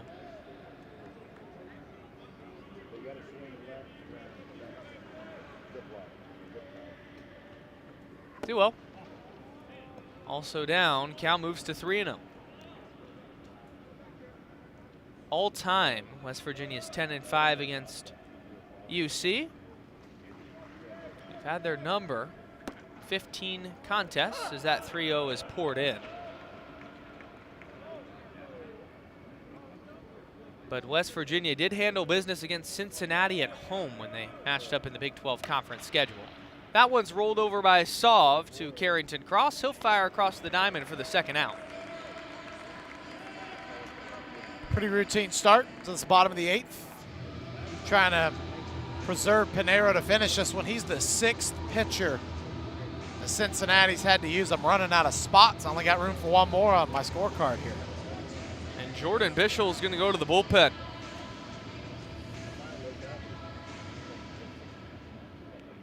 Move to the left-hander, it looks like. That'll be the end of the night for Joel Pinheiro. 2 outs. Bottom of the 8th inning when we come back. New pitcher will enter. Still 10-5. Or 10-3, excuse me. Here at the Big 12 Championship on Blaze Radio. Demon Hours. Demon Hours. Demon Hours. Demon Hours. Demon Hours. Do you like all things spooky and paranormal? Join Grace Del Pizzo and Alexandra Zerboard for Demon Hours every Wednesday at 10 p.m. Follow us on Twitter at Demon Hours ASU. We'll see you there. Demon Hours. Demon Hours. Demon Hours. Demon Hours. Coming in at number 3 on the MLB Top 10 hitters list from last season, I got Bobby Witt Jr. Whoa, whoa, whoa. Hold on. What? How do you have Bobby Witt Jr. over Freddie Freeman? Because Bobby Witt Jr. just led the majors in hits and batting average. Well, I bet Freddie Freeman can't get his team in the playoffs and perform better in the postseason. But he just did. But let's keep debating on this on the Diamond Debate Show every Monday on Blaze Radio from 11 a.m. to 12 p.m. You Throw Like a Girl. A show by girls for everyone. hosted by Madison Holder and Ella Walter-Sanchez. We aim to shed light on women in sports and media, highlighting every aspect of the sports world from the female perspective and beyond. Tune in for a variety of episodes featuring guests, Q&As, and just basic sports coverage. Tune in Thursdays at 10 a.m. on BlazeRadioOnline.com every week to hear our show. Follow us on Instagram at youthrowlikeagirl.pod to find us on more platforms. All right. Here we go, guys and gals. And boogity, boogity, boogity. Let's go racing, drivers! Race to BlazeRadioOnline.com every Tuesday at 9:30 Arizona time for an hour of motorsports madness. Join myself, Andrew Hazlett, and my co-host Ethan Ignatowski for the Loose Wheel Show. We'll tell you everything you need to know for the upcoming race week. From news to predictions, we have you covered, so make sure to tune in.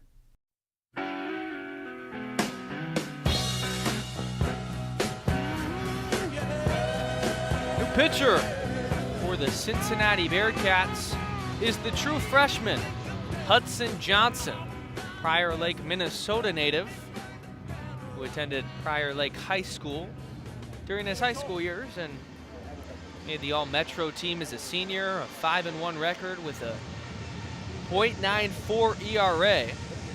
Had a good amount of work as a freshman. In 35 innings, a 5.4 ERA. And this is simply mop-up duty. Looking for one out. Maybe Bischel just trying to keep another arm fresh for a postseason run. Chase Swain, the batter, newly entered into the ball game. It's the junior infielder, wearing number 24 with the green bat. Down 0-1. Pitch in is outside.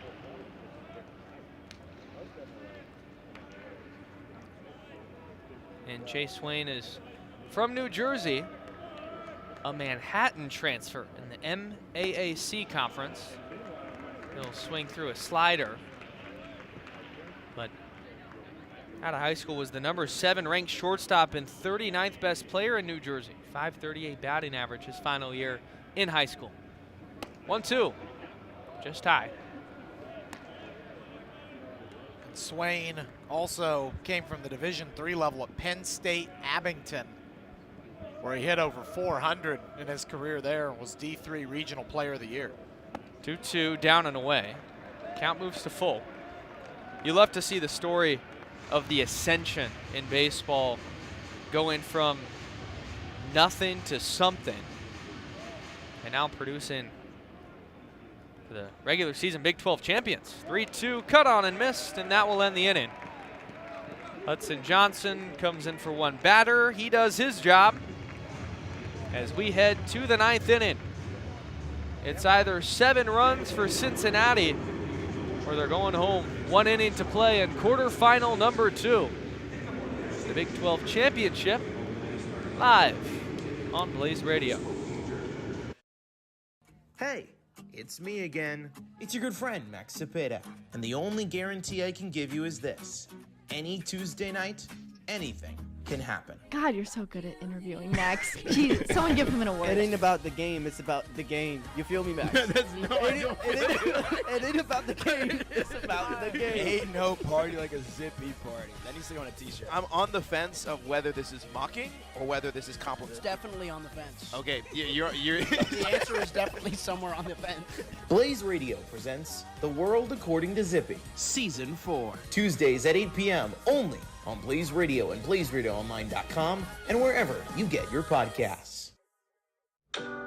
What's up, everyone? It's Natalia Marin with Season 2 of Does It Work?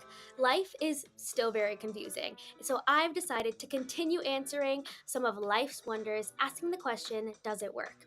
We have fun conversations featuring my hours of research evaluating if cultural phenomena, government systems, and psychological theories actually work. Make sure to listen live every Thursday at 9 a.m. on BlazeRadioOnline.com to see if it works.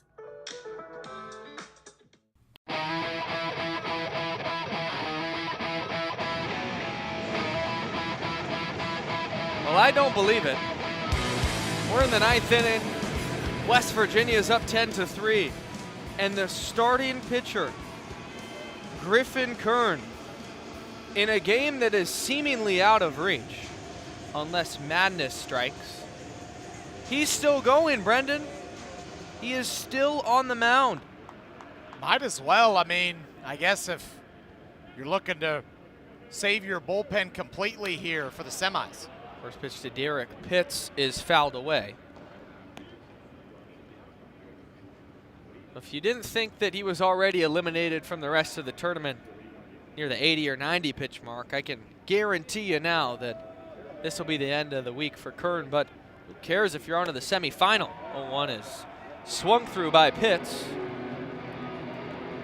0-2. Still working really efficiently. Just hit 120, which in today's day and age is seemingly unheard of. 87 strikes to only 33 balls, and he fanned Pitts on 3 pitches. The 8th strikeout from Griffin Kern. 1 out. Well, as the old saying goes, when you're hot, and that's exactly what Griffin Kern could say, still pumping them by the Cincinnati hitters, no matter how many pitches it is.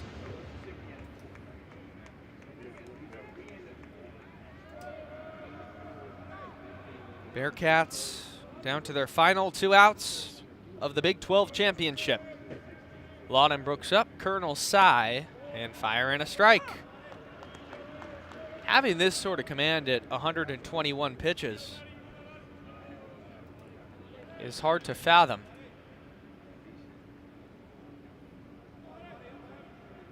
Oh, 0-1 to Brooks, down and in tight. He's faced 34 batters now, and although it would seem like more, 24 have gotten a first pitch strike, which is kind of shocking with the 91 strikes he's thrown today.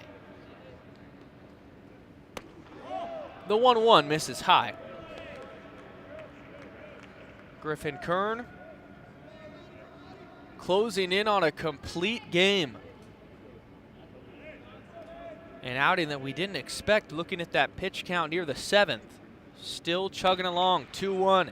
Tap back to Kern, off to his glove side. He'll throw across the body and get him. Griffin Kern getting off the mound quickly, making a strong throw to first for the 2nd out. And hey, not just throwing strikes in there, but fielding his own ground ball outs there. Impressive play. Moving off the bump, throws a strike over to first, like he's done pretty much all day to home plate. Just like that, Bearcats down to their final out.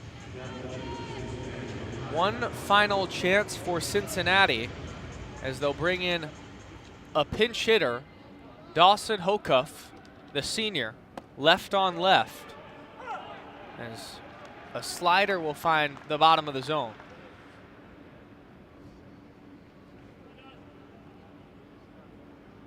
It's a vintage performance, one you'd seen out of Juan Marichal and greats of the past. Not so much in modern baseball. 0-2. Swung through. And West Virginia now 1 strike away from the semifinal as the Mountaineer faithful get on their feet. A 40-win season. Doubts coming into the tournament. And they've put them all to rest. 0-2 outside. They'll have to wait just a little longer. Dawson Hocuff looking to extend this game, play spoiler for a moment. Kern comes set. The 1-2 home. Check swing, back to Kern. Instead, it's the third baseman, Garcia to first. The game is over. A complete game from Griffin Kern as West Virginia has a date booked with Arizona in the semifinal of the Big 12 championship. What an impressive outing. Not just the batting order 1 through 9, but obviously Griffin Kern on the mound. 129 pitches is the finishing line and 93 strikes. 93 strikes. Wow, that's unheard of. I don't care what level you're playing at. There's not many guys that are doing that. We went into the game knowing the tools of Griffin Kern and the talent that he possesses, but little did we know we'd see some sort of history tonight here in Arlington. A complete game on 129 pitches to send the Mountaineers to the semifinal.